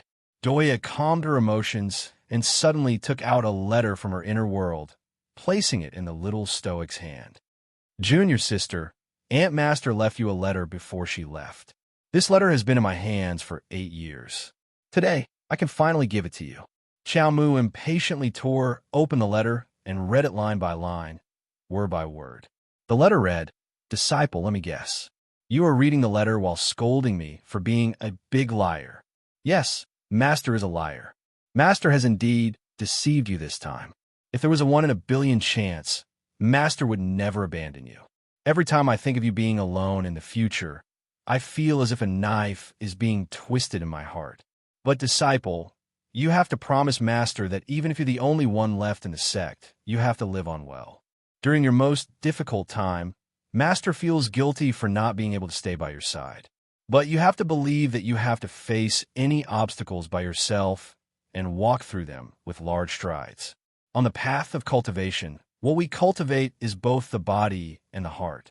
Only with a strong heart can we face anything fearlessly in the future."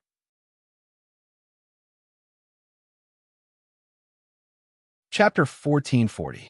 If you must go to the 6 prefectures continent, then go to Shuntian Prefecture's Lava Mountain Range first and enter a top-notch academy to study for a while.